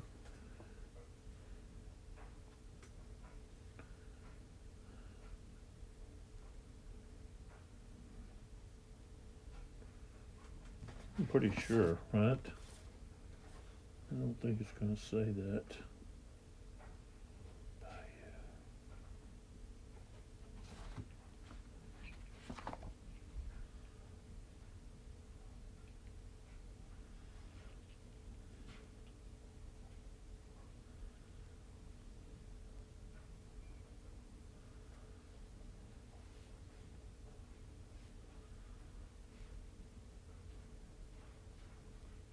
Well, it doesn't say that.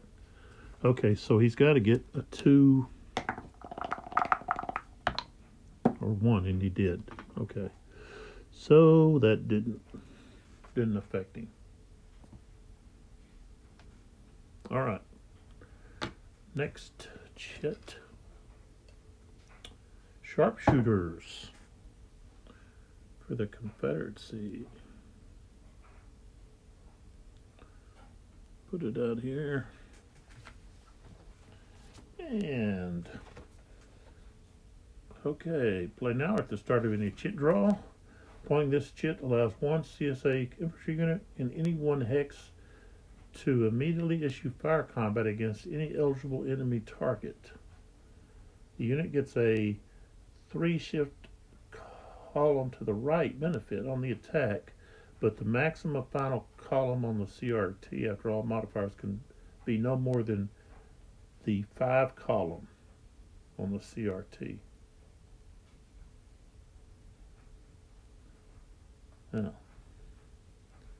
Oh, after modifiers, more than the 5. Okay, so why not go ahead and use that on somebody here? Why don't we just use it right here? Right here. Going to use it sharpshooters right here against the 13th from this unit. The 31st Louisianans. That's the sharpshooters. So I could put it under here. All right. So he's in the swamp. That's not going to benefit him at all.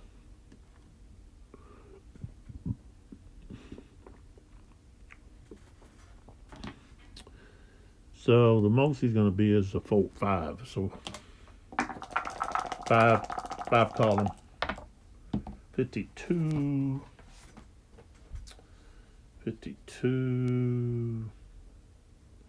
And what is he? He's got a 4. So it's going to be routine. 36. Morale hit, retreat 2. Okay, so he goes back to there, takes a shaking. Okay, and that's the sharpshooters. Next,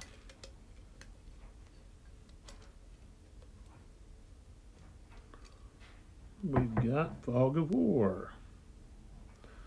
So we roll on the Fog of War table.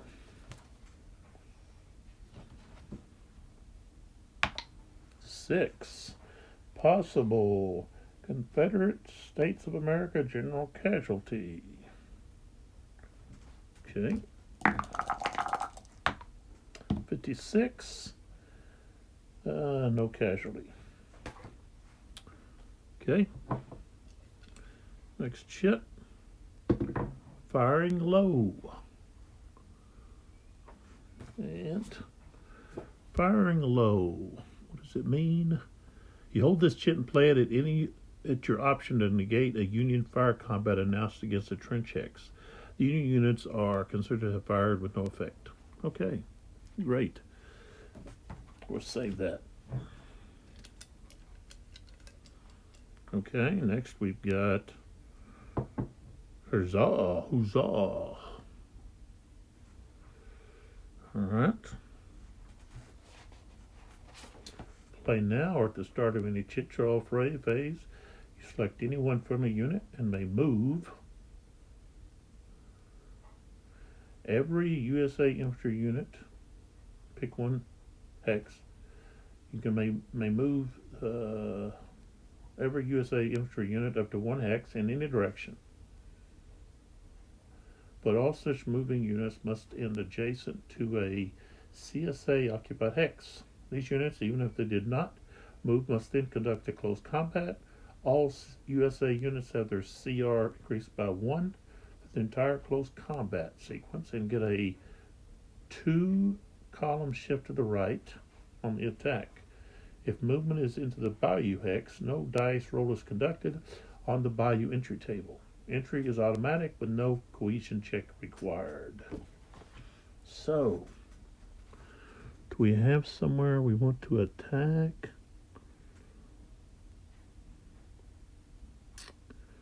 Do we have somewhere where we have an advantage?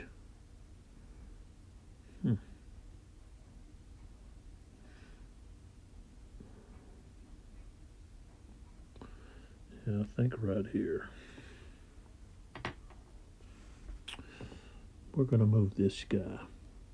He's going to go right there. All right.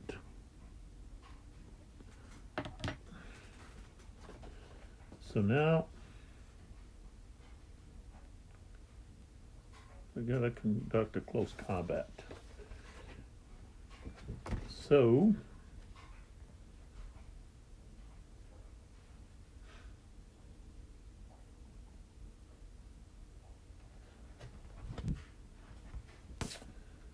with the close combat,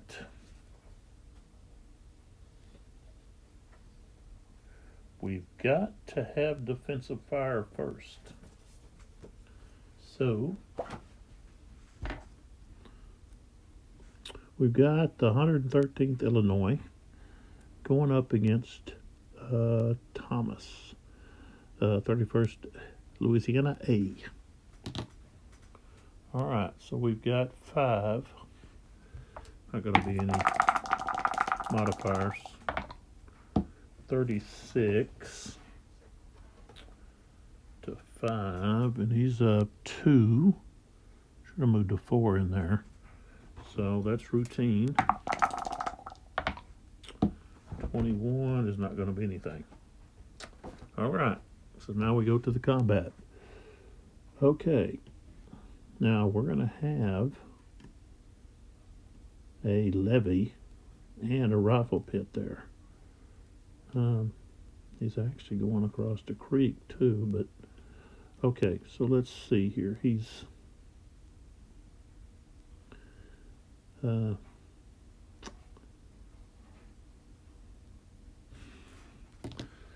right, so here we go. All right, the close combat shifts.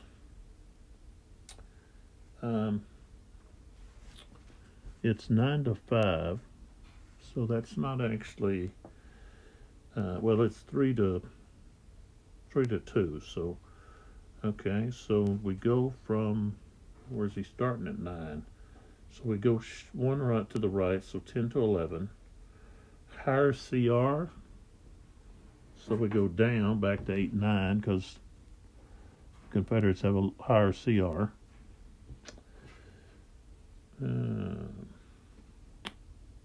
No smooth bores. Defender on the higher side, steep slope, no. Defender's cover, no. Good ground. Defender on the higher side or slope, no. Defender in trench, that moves him down 2 to 5. Defender is on a levee, so that goes down 1 more to 4.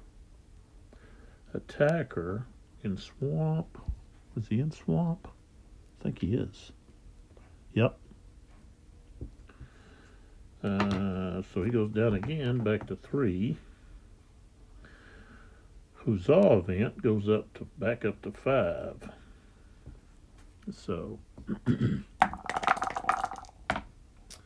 26 is not going to be enough. 0 to 1 is a 4. So we're going to go to the close fight. All right, we got a 56. So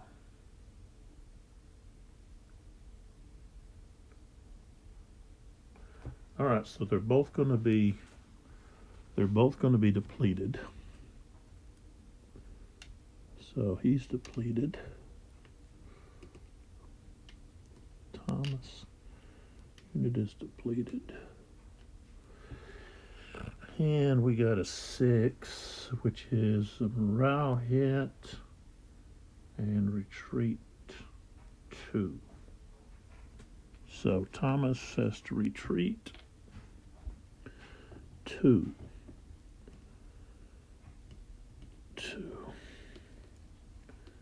He's shaken. And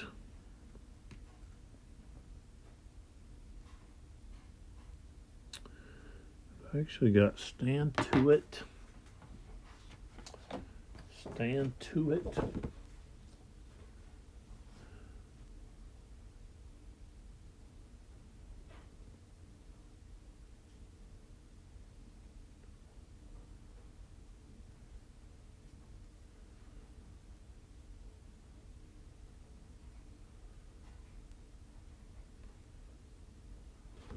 I don't want to use that, but then I could use the confident.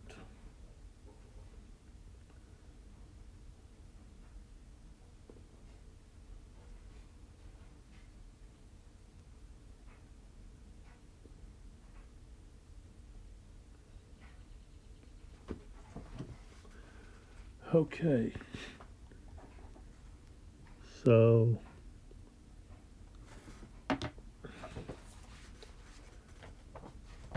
question is,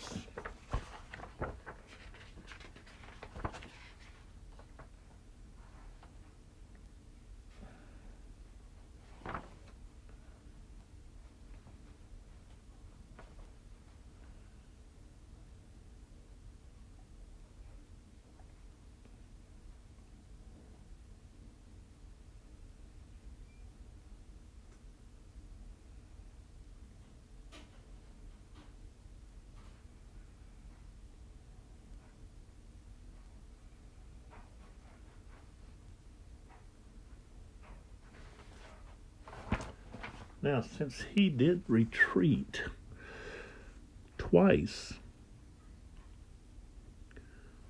we could actually advance without opportunity fire. Oops.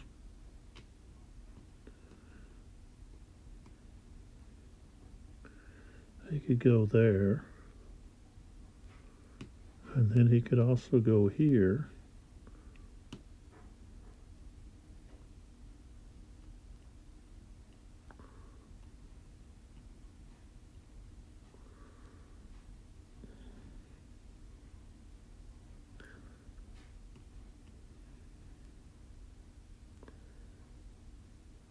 Yeah, that's what he wants to do. He wants to push through. Okay, so that's the end of the huzzah. We're going to save the other stuff for later. Okay, so now we draw. And we got S.D. Lee, which is now Thomas. Ooh, that's not what... Well, we got to roll, though.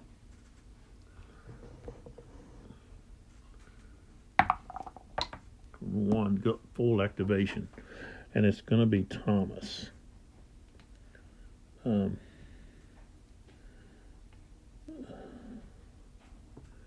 So, yeah, we want to attack that unit.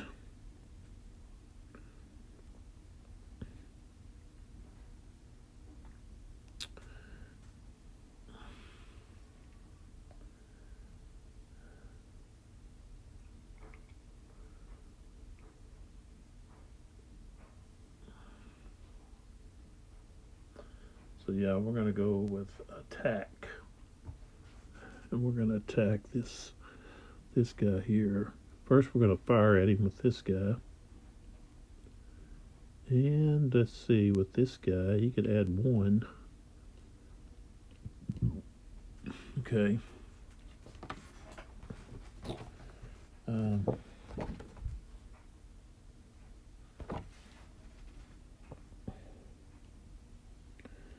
So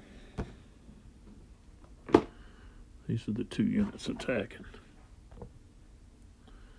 Okay, so this guy he just got 1. He's going to add, so he's got 2 but -1. So we're at 5.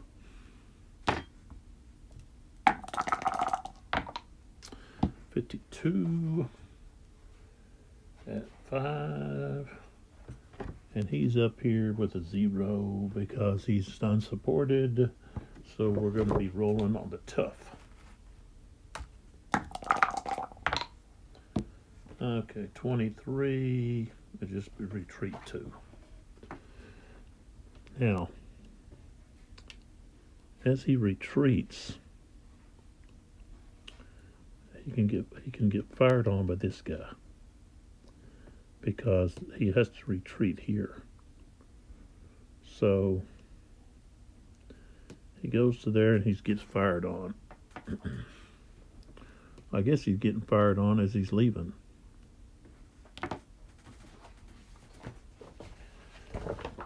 So he's got to retreat too. So now we've got this guy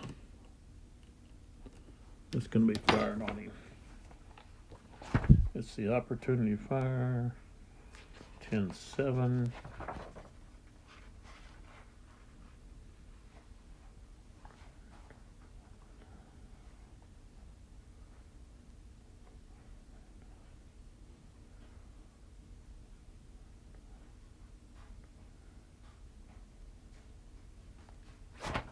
Okay, so yeah. Okay, so before he leaves, now these guys were the result of the fire, but this artillery unit can also fire. So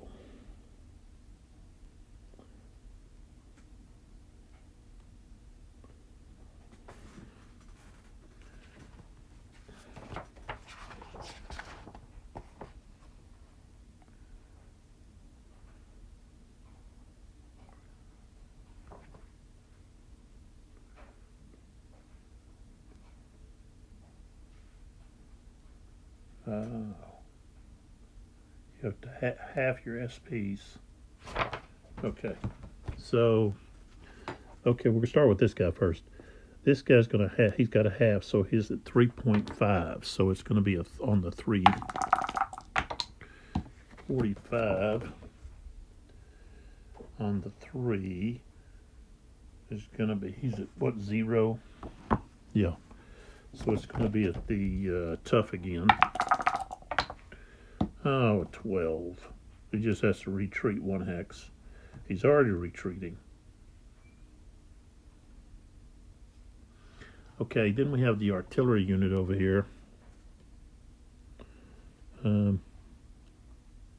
They've got the -2 though, but still, they're going to be 2. They're going to be next to him, so that's a canister, so that's 3. Okay. And what is he? He's smoothbore.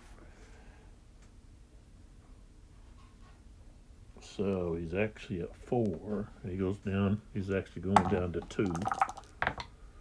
32. Nothing. Okay. So nothing going on there besides having to retreat. He goes to there. He's got to move again. And so this guy fires at him again. 24. I don't think that's going to do anything. Nope. The artillery unit gets to fire. He's firing on the 2 strength. Rolls up 51. Yes. Tough. 14. He gets a morale hit. Has to retreat. Keep retreating.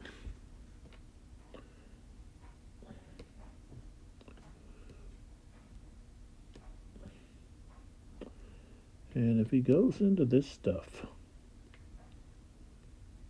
I guess nothing happens. Let's see. Fallen timber, I don't think. Let's see if he retreats into it, what happens.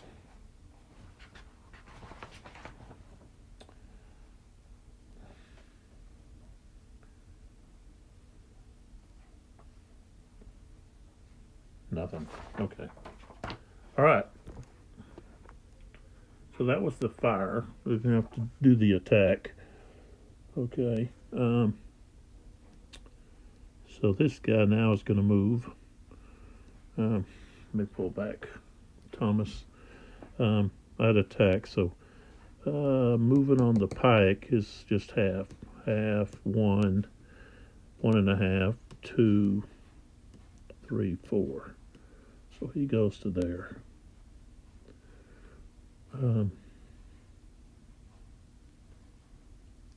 Well, actually, I'm going to have him go with this guy.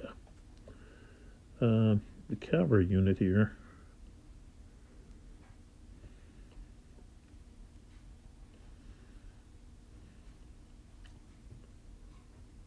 He could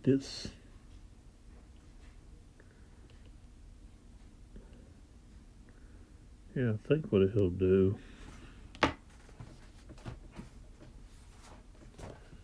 We got an attack. He can move 6.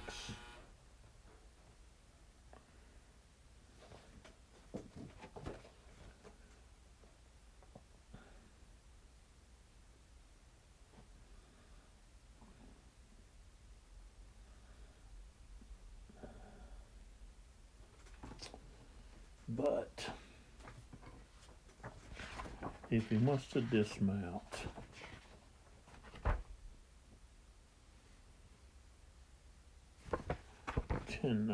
dismounting.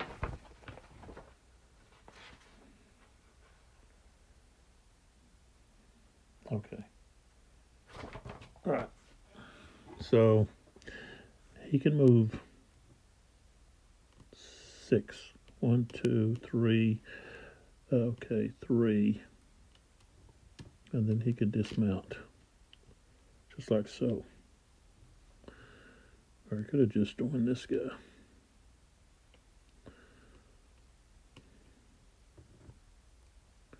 But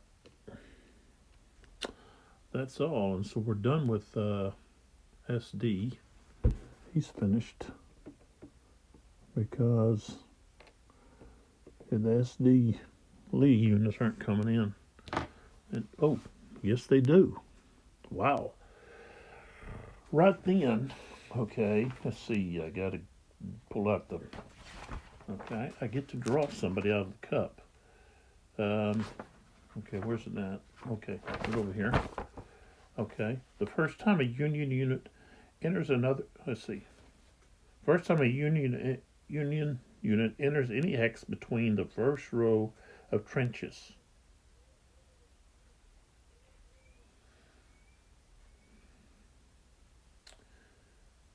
Okay.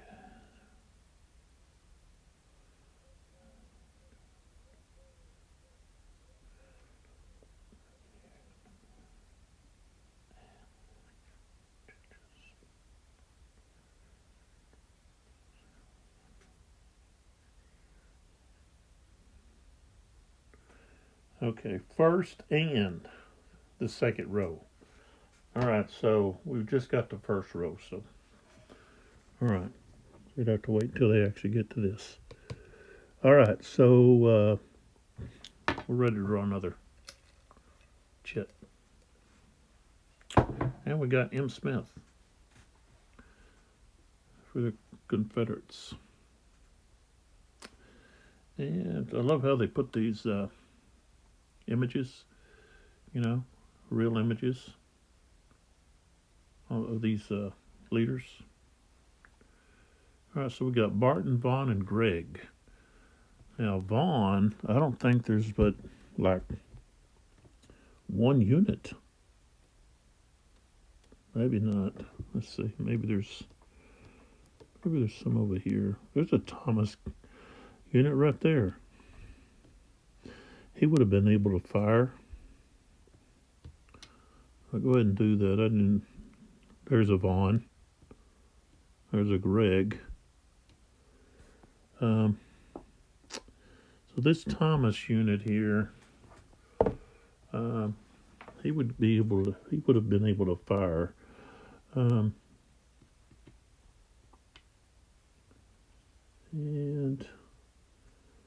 could have fired here. This guy's got the 3. Probably got a better chance of doing something against him. So he'll fire at this guy.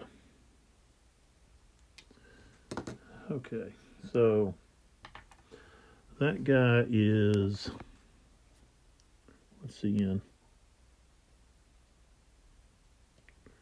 He's in the clear except for the fallen timber. All right, so range of 2 with rifle is going to be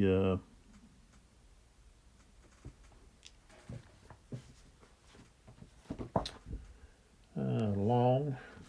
So it's hit 50%. So he starts at 2. He has to go down 1. So he's at 1. And we rolled a 65. And he has a, let's see, fallen timber. I don't think, let's see if they have support.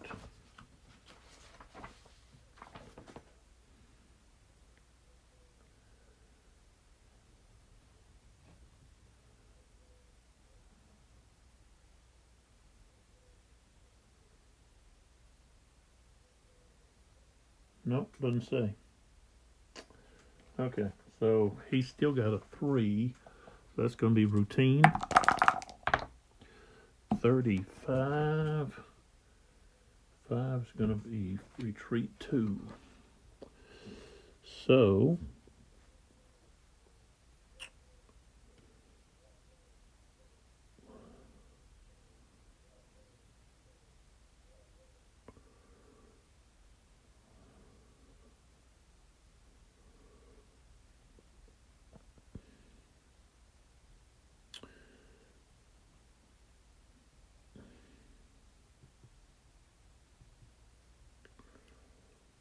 well, either way, let's see what this has. I don't think there's any.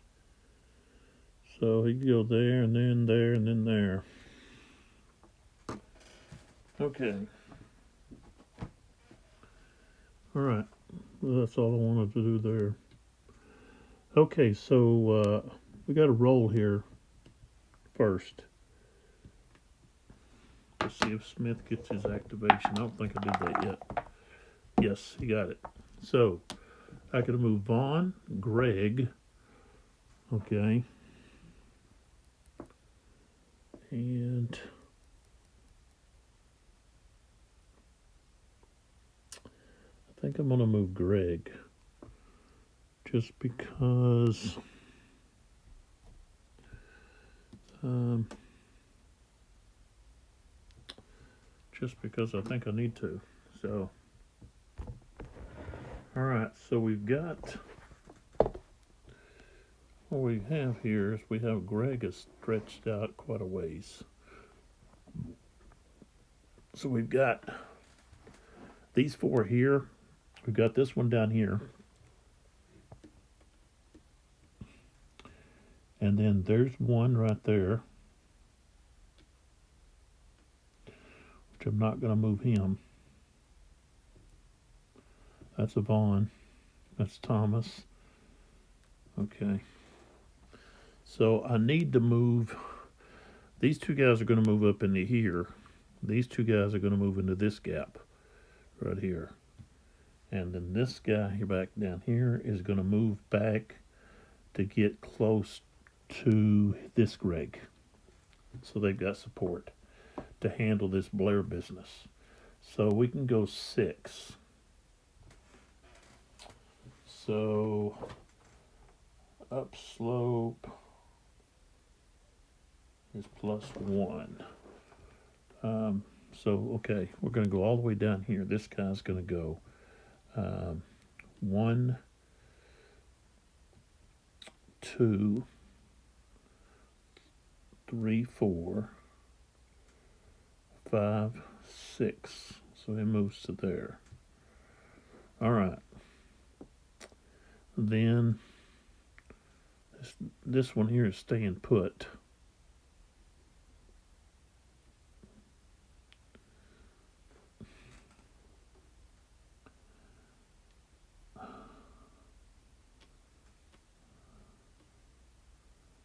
Oh, no, this guy here, he wouldn't be able to fire there. Well, I don't know what.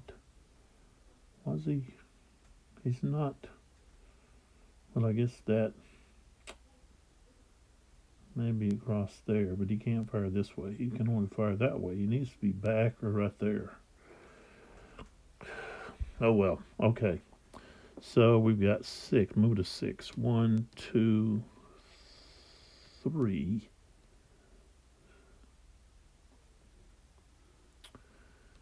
1, 2, 3, 4.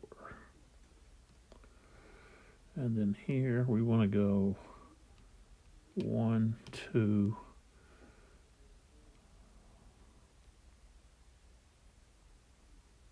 2, 3.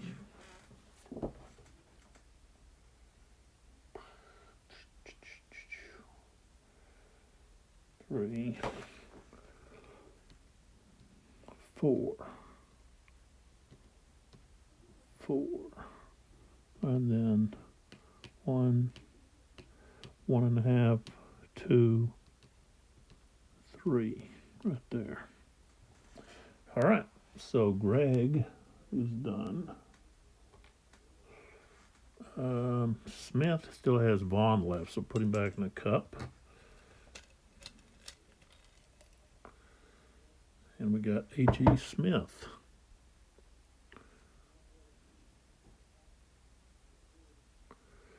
And who does he have? He's got Barbridge and Lantrum. I don't think, yeah, Burbridge. I don't think Lantrum's in the fight, though, is he? Yeah, I think he's over there, so I don't think he's even in the fight here. Looks like he's got 1, which is this guy, these guys right here. He's got a 3, so he gets an automatic activation. Okay. So, what does he want to do?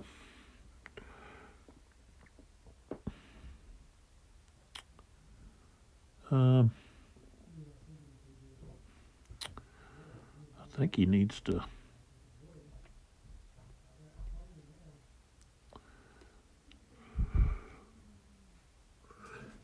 get to the Bayou. So let's see here.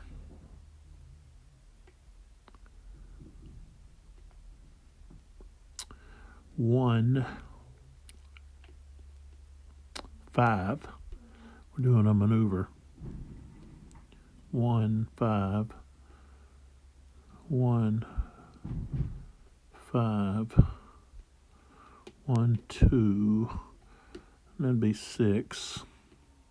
1, 2, 3. 3, 4, 5. 2, 3, 4. Okay. So he's done. Lantrum we don't even have in this. His forces for some reason are involved. I don't know why, but they're not. Okay. Next jet. And we've got Rally. I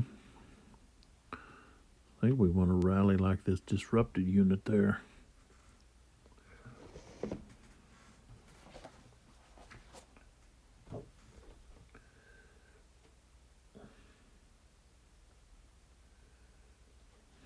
So yeah, we can use that rally to remove this disruption. Okay, next, superior artillery.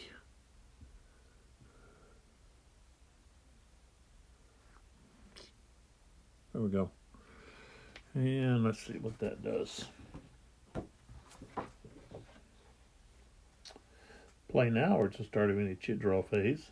You select one Confederate artillery unit, and that unit may immediately conduct one of three actions.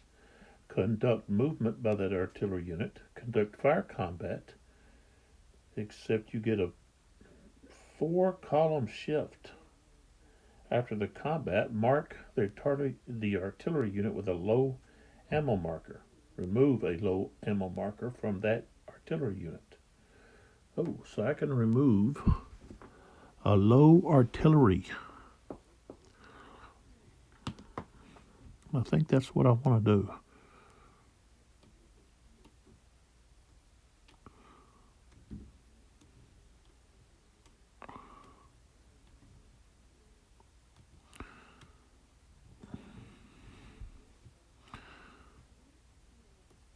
Tarleton's. I'll remove his. This one right here. I'm going to remove his. No, tell you what, I don't want to remove that one. It's going to be this one up here. No. Is there one there? Yeah, right here. That's the one I want to remove. Okay. So that's used. And Fortunes of War, that means the next chit pulled is inactive, which is Pemberton. So Pemberton doesn't get to do a activation, which basically just means I get to activate. Okay, Smith. So this is Vaughn's activation, possibly. So put it here where Vaughn is. Yes, he can activate. Okay, so I have Vaughn right there. And then there's another Vaughn somewhere here. And that's what I want to do is I want to connect, yeah, right there.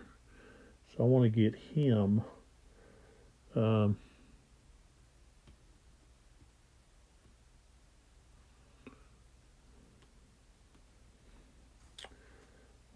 maybe he's going to have to get up here to stop this. He's going to have to move. He's going to have to move right here, up this way, because these guys are coming. So, I don't think anybody's within rank. Well, yeah. What are they? 3, 1, 2, 3. So that would be 25%. So he'd be at a 2. Yeah, extreme range. Rifle. Yeah. Okay, so he's going to fire at DeCourcy right there. So move this one. Okay, so he's at extreme range. That means he's quartered. So that's going to be 2. 36 at 2, he'd have to be a 0. He's not. Okay. So now we can do our maneuver. Oh no, I can't do that. You can't fire if I'm maneuvering. Yeah, I'd have to be do an attack now. So these light woods is going to cost me 2. So I can't go very far unless I go this way. 1, 2, 3.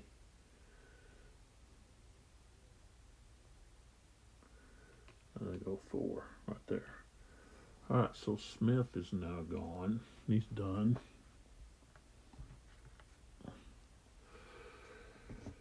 Okay. What do we got left here? Ooh, Sherman. So Sherman, of course, he's going to get a full activation for somebody. And who is it gonna be?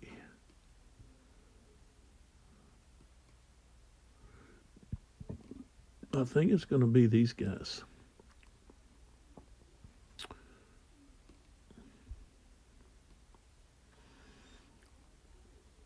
I think I'm gonna do Blair.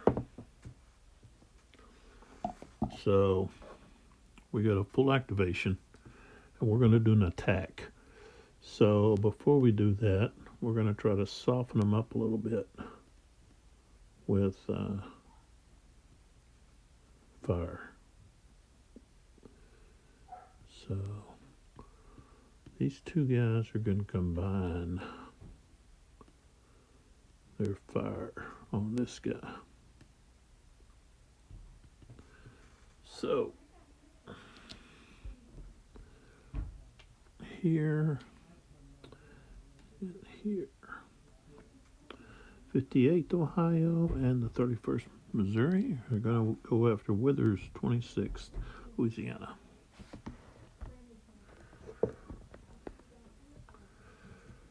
Okay.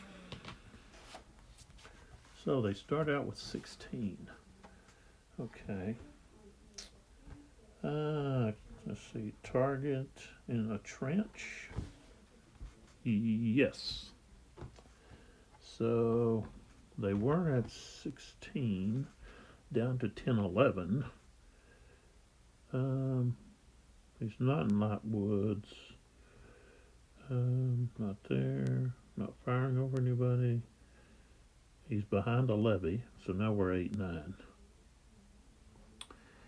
And the range, 1, 2. So they'd actually be at half. So first off, I got to start again. So they would be at 8. Okay. So trench is -2. He's at 5. Goes down another because of the levee. So we're at 4.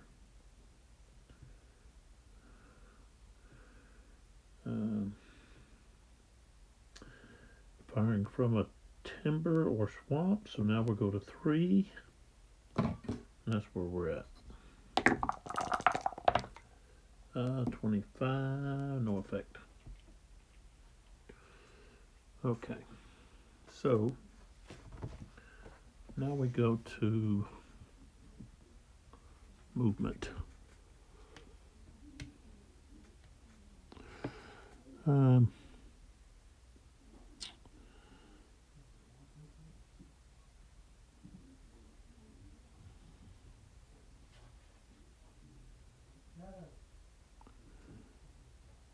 The guy goes there.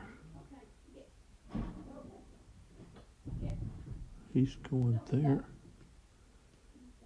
He's going there.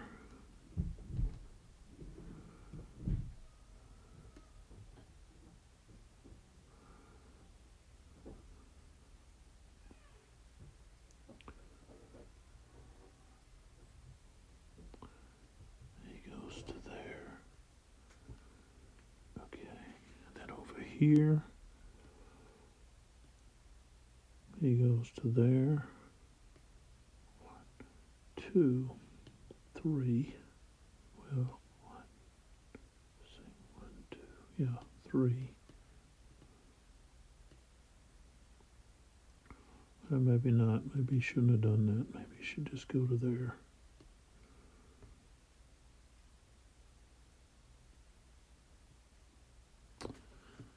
All right. So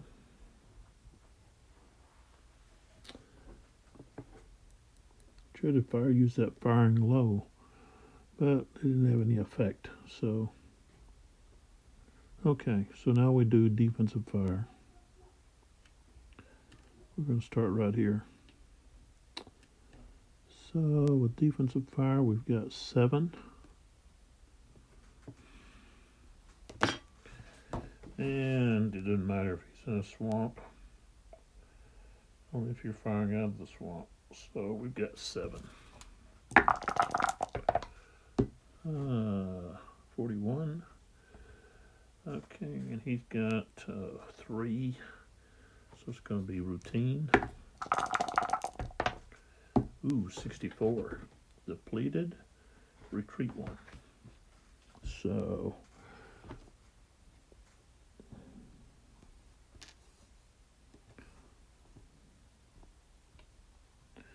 he goes to there. Okay, now this one here is firing on this one. Okay, he just got a 3.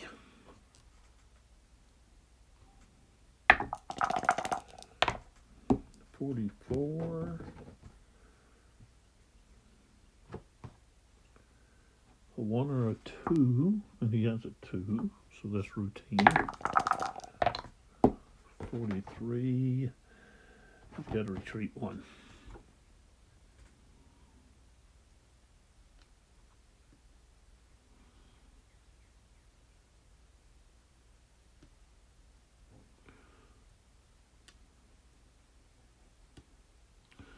Okay, then here.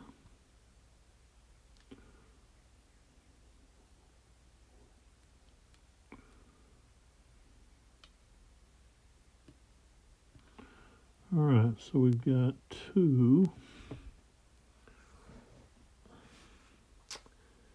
So with the artillery,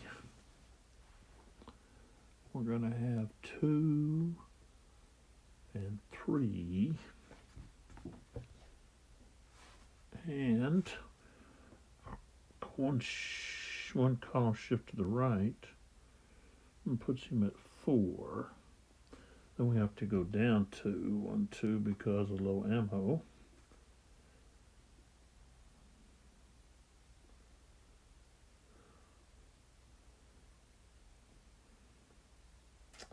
And then we go up 5 for the infantry.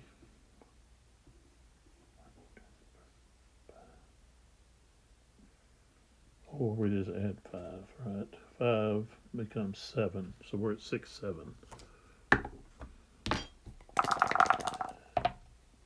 24 is not going to do anything, I don't think. Unless he has a 2, which he doesn't. All right. So here is where we're going to is the only place we're going to have close combat. So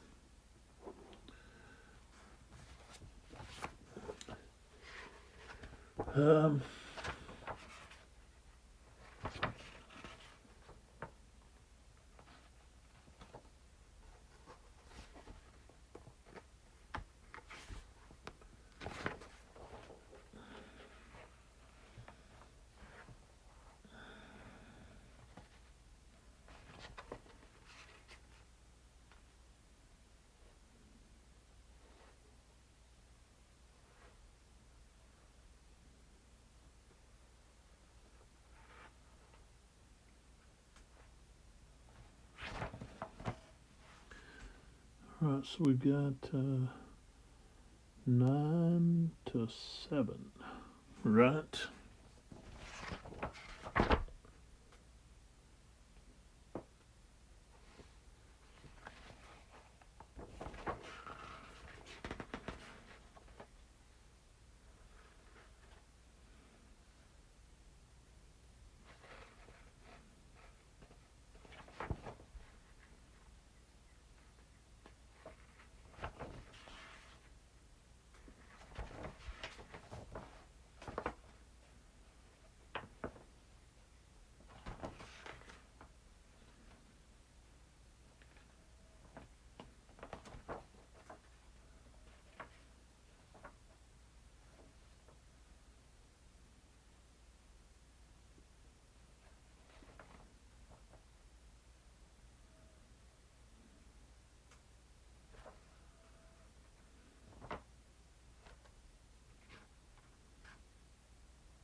Okay, so it's 9 to 7. That's not going to be anything there.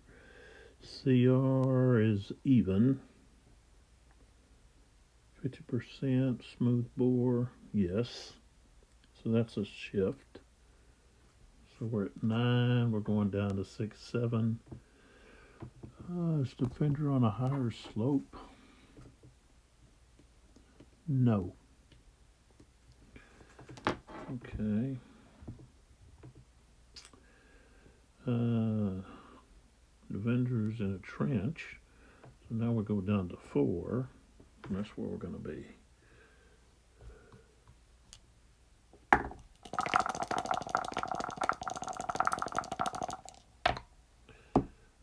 16.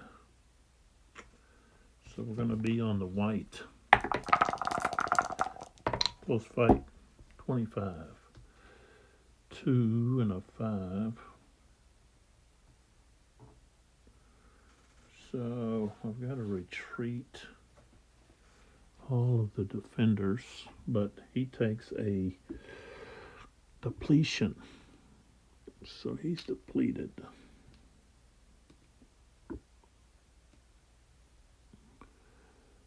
But these guys,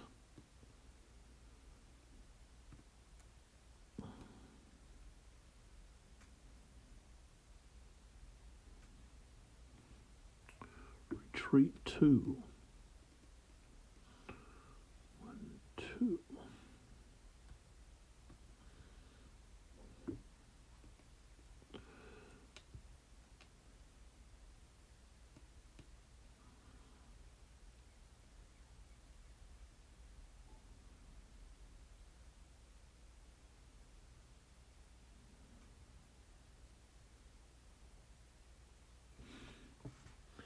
Now we can use the stand to it. Stand to it.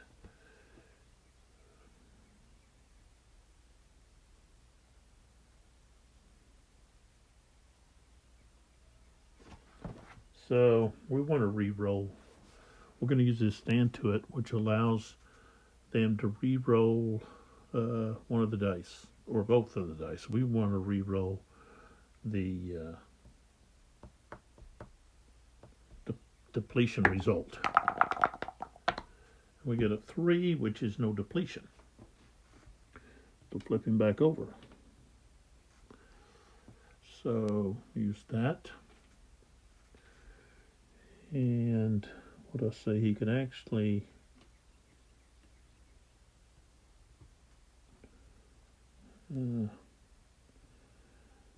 let's see, while he get there, if he moves again, this guy can fire at him, so no. Confident, let's go ahead and use it. Confident, we're going to use it right here.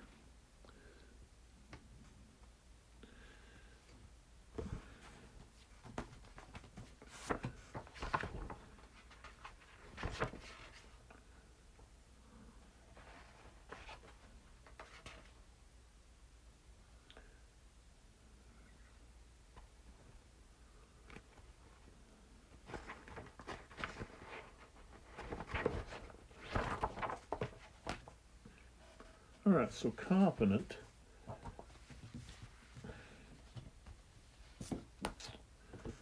All right. So playing after any close combat, your unit achieved retreat result against a CSA unit, or send it to the broken track, or eliminate it. After close combat and after any advance after close combat, the chosen friendly unit has any morale marker removed. That unit may then immediately conduct a close combat and has its CR increased by +1. So, we are now going to attack these guys with this confidence. So, what do we have here? We basically have the same situation. So,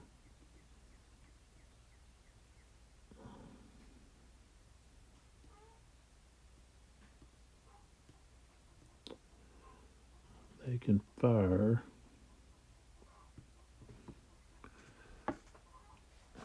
Probably shouldn't have done that. But oh well. Okay, we're trying to get something done here. So, defensive fire, 2, canister. He's up to 3. He gets a column shift to the right, so he's at 4. Then he subtracts 2. So now we're at 2. And we increase by 9. So now we're at 12, 13. Not good. Oh, ran a 12? Nothing. All right, so now we have cohesion. Well, we've got numbering, so we're outnumbered. So we start at 9, so we drop down to 6, 7. We have a higher CR because he gets a +1. So now we're back up to 8, 9.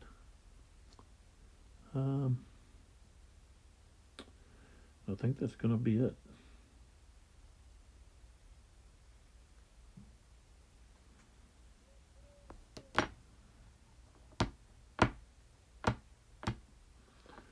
He's in the trench, but he's also in the trench, so it's not like he's coming straighter this way.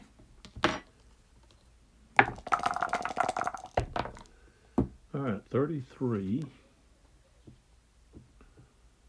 Okay, and he's got a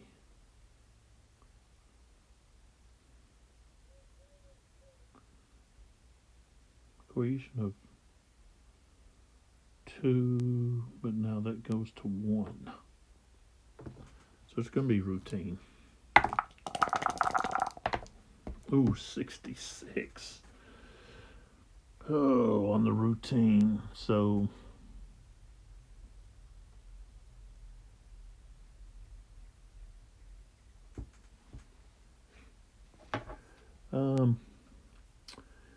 he takes a hit.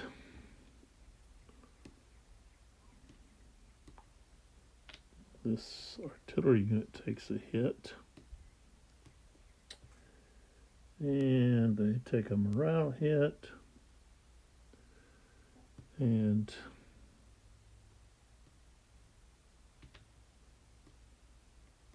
retreat 2. 1, 2.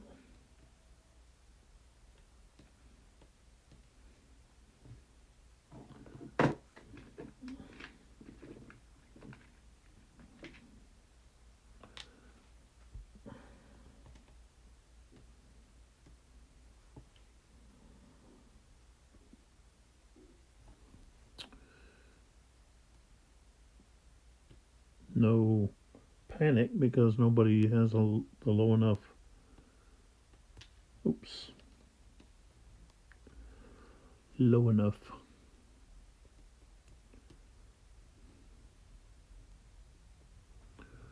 All right, so we cleared that area out.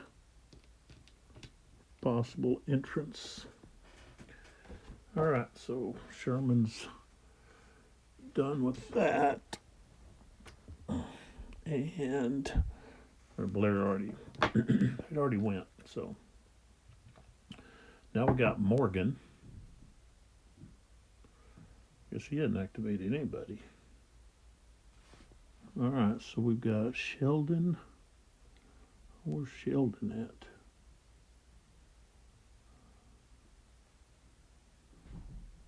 Oh, there's a Sheldon right there. Might be some more in here somewhere. Of course, he's got DeCourcy, and he's a 3, so he's going to have automatic activation here.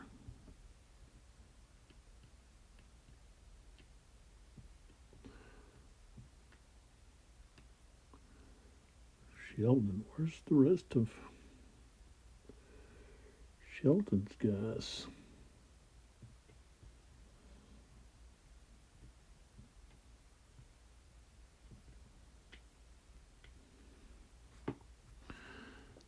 All right, so we got Sheldon, Lindsay, A couple of Lindsays here. And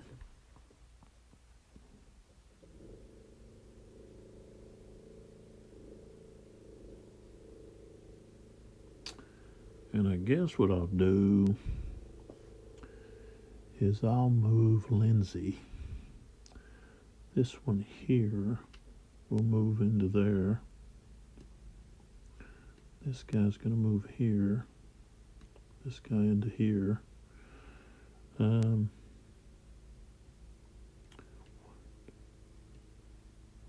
It's a cavalry unit. So 2, 3, 4, 5, 6, 7. What's he got? 9, 7.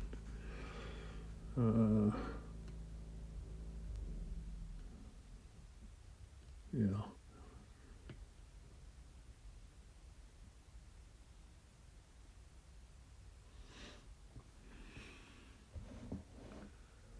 Okay.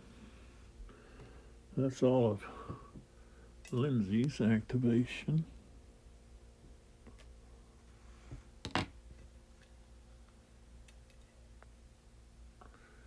M.L. Smith. Okay, we've got G. Smith, who's right here. Gets to go.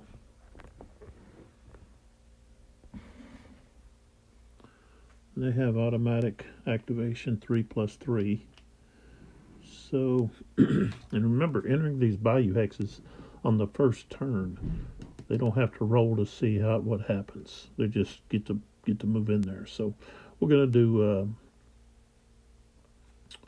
If we do attack, we can still move.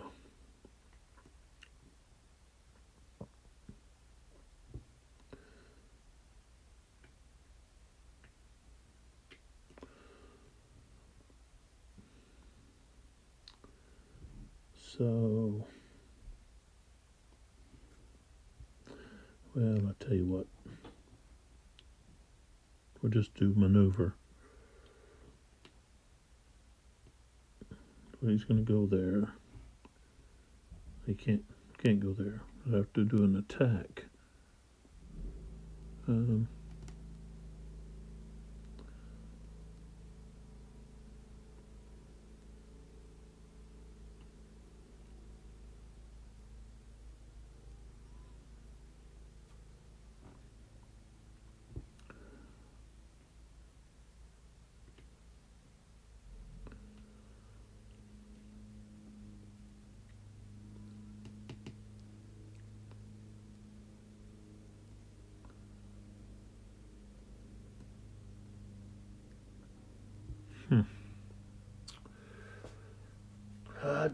Let's see what we want to do here.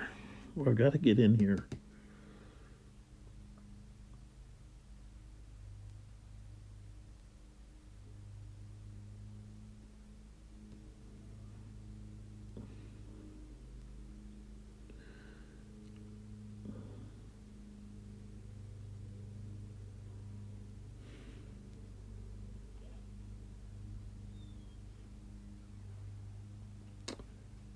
Yes, he's going to go there.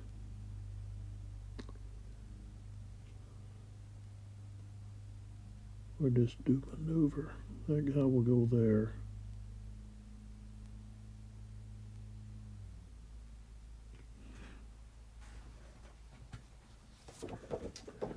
Maneuver.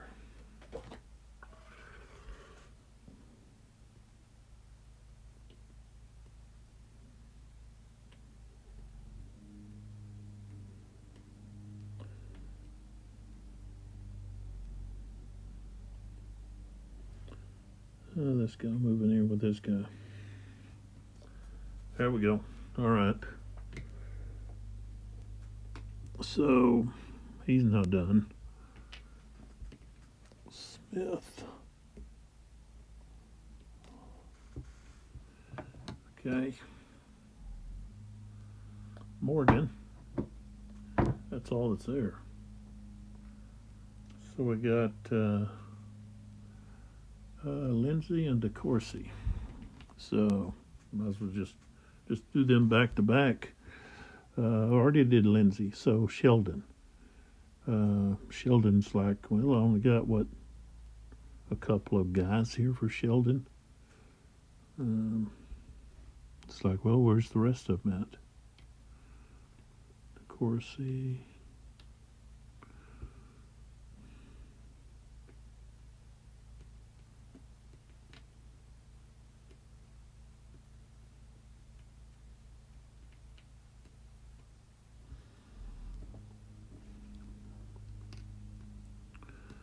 Yeah, I guess I'll move Sheldon up to here. That was his move. And of course I throw him back in the cup and I put DeCourcy up. Alright, DeCourcy's over here.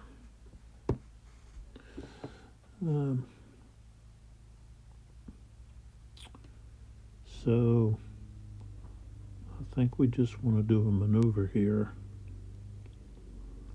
So we're going to move him there. This guy's going into there. DeCourcy 1, 2, 3 right there.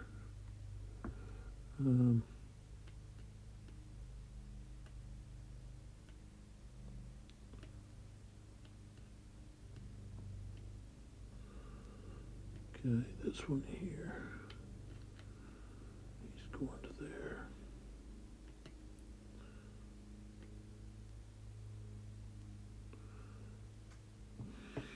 Okay. We're getting ready for the big push. Alright, so he's done. So that means everybody's done. Okay, so that's one complete turn. And let's pull back here and see what we got. So we're looking at this. You've got Sherman pushing his, trying to push up these two lanes here and over here. But he's also pushing Burbridge Brigade over here through these thickets. Is that what they're called, or they called something else, like cedars or something? What are they called?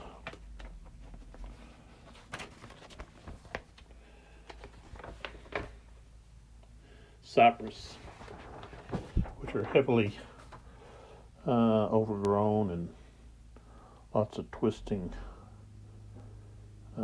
limbs, interconnected and so forth, make it difficult to travel through. So, but that's a weak area over there. Could cause some problems in turning their flank, getting over here to cut off the lines of communication of Vicksburg. So, looks like the line's just a little thin. Although they do have the levee and the trench, except for right here. If Blair is able to get early activation, they could jump into here and split these units off and turn the flank here. And there's not much the Confederacy can do about it because they don't have any reserves. They're all at the front line. So may have to pull these two guys down to help, and these guys, Withers has got to slide over. He's got to definitely slide over. They've got to do something about that unit. So we'll see what happens. This is just the first turn. The Union have some reinforcements here coming. All that the Confederacy have is S.D. Lee's brigade there. That's it. Not enough to really help out that much. Union looks like they've got an opportunity here, but of course they've still got to maneuver around these fallen timbers, which is going to slow them down, and also the marsh. That's going to be difficult the next turn, in the fact that they have to then roll to see what happens when they get in there. So, or try to get in. So, come back and see what happens. This is Lee with 82 game and 12, and we're looking at Prelude to Vicksburg, Battle of Chickasaw Bayou, and we're actually doing the final day of the battle. The Grand Assault took place on the 29th, 1862. So, come back and see what happens. This is, like I said, one of Revolution Games' newer blind sword systems, volume 9. So, it's a great series. I really enjoy playing it, and it's great for solitaire because of the chit draw system and the fog of war and the fortunes of war. You don't really know who's going to go next or what's going to happen next. So it's really easy to just play both sides that way. And that's how I play all my games, solitaire. Just don't have anybody in my area that does this kind of stuff. So, all right, come back and see.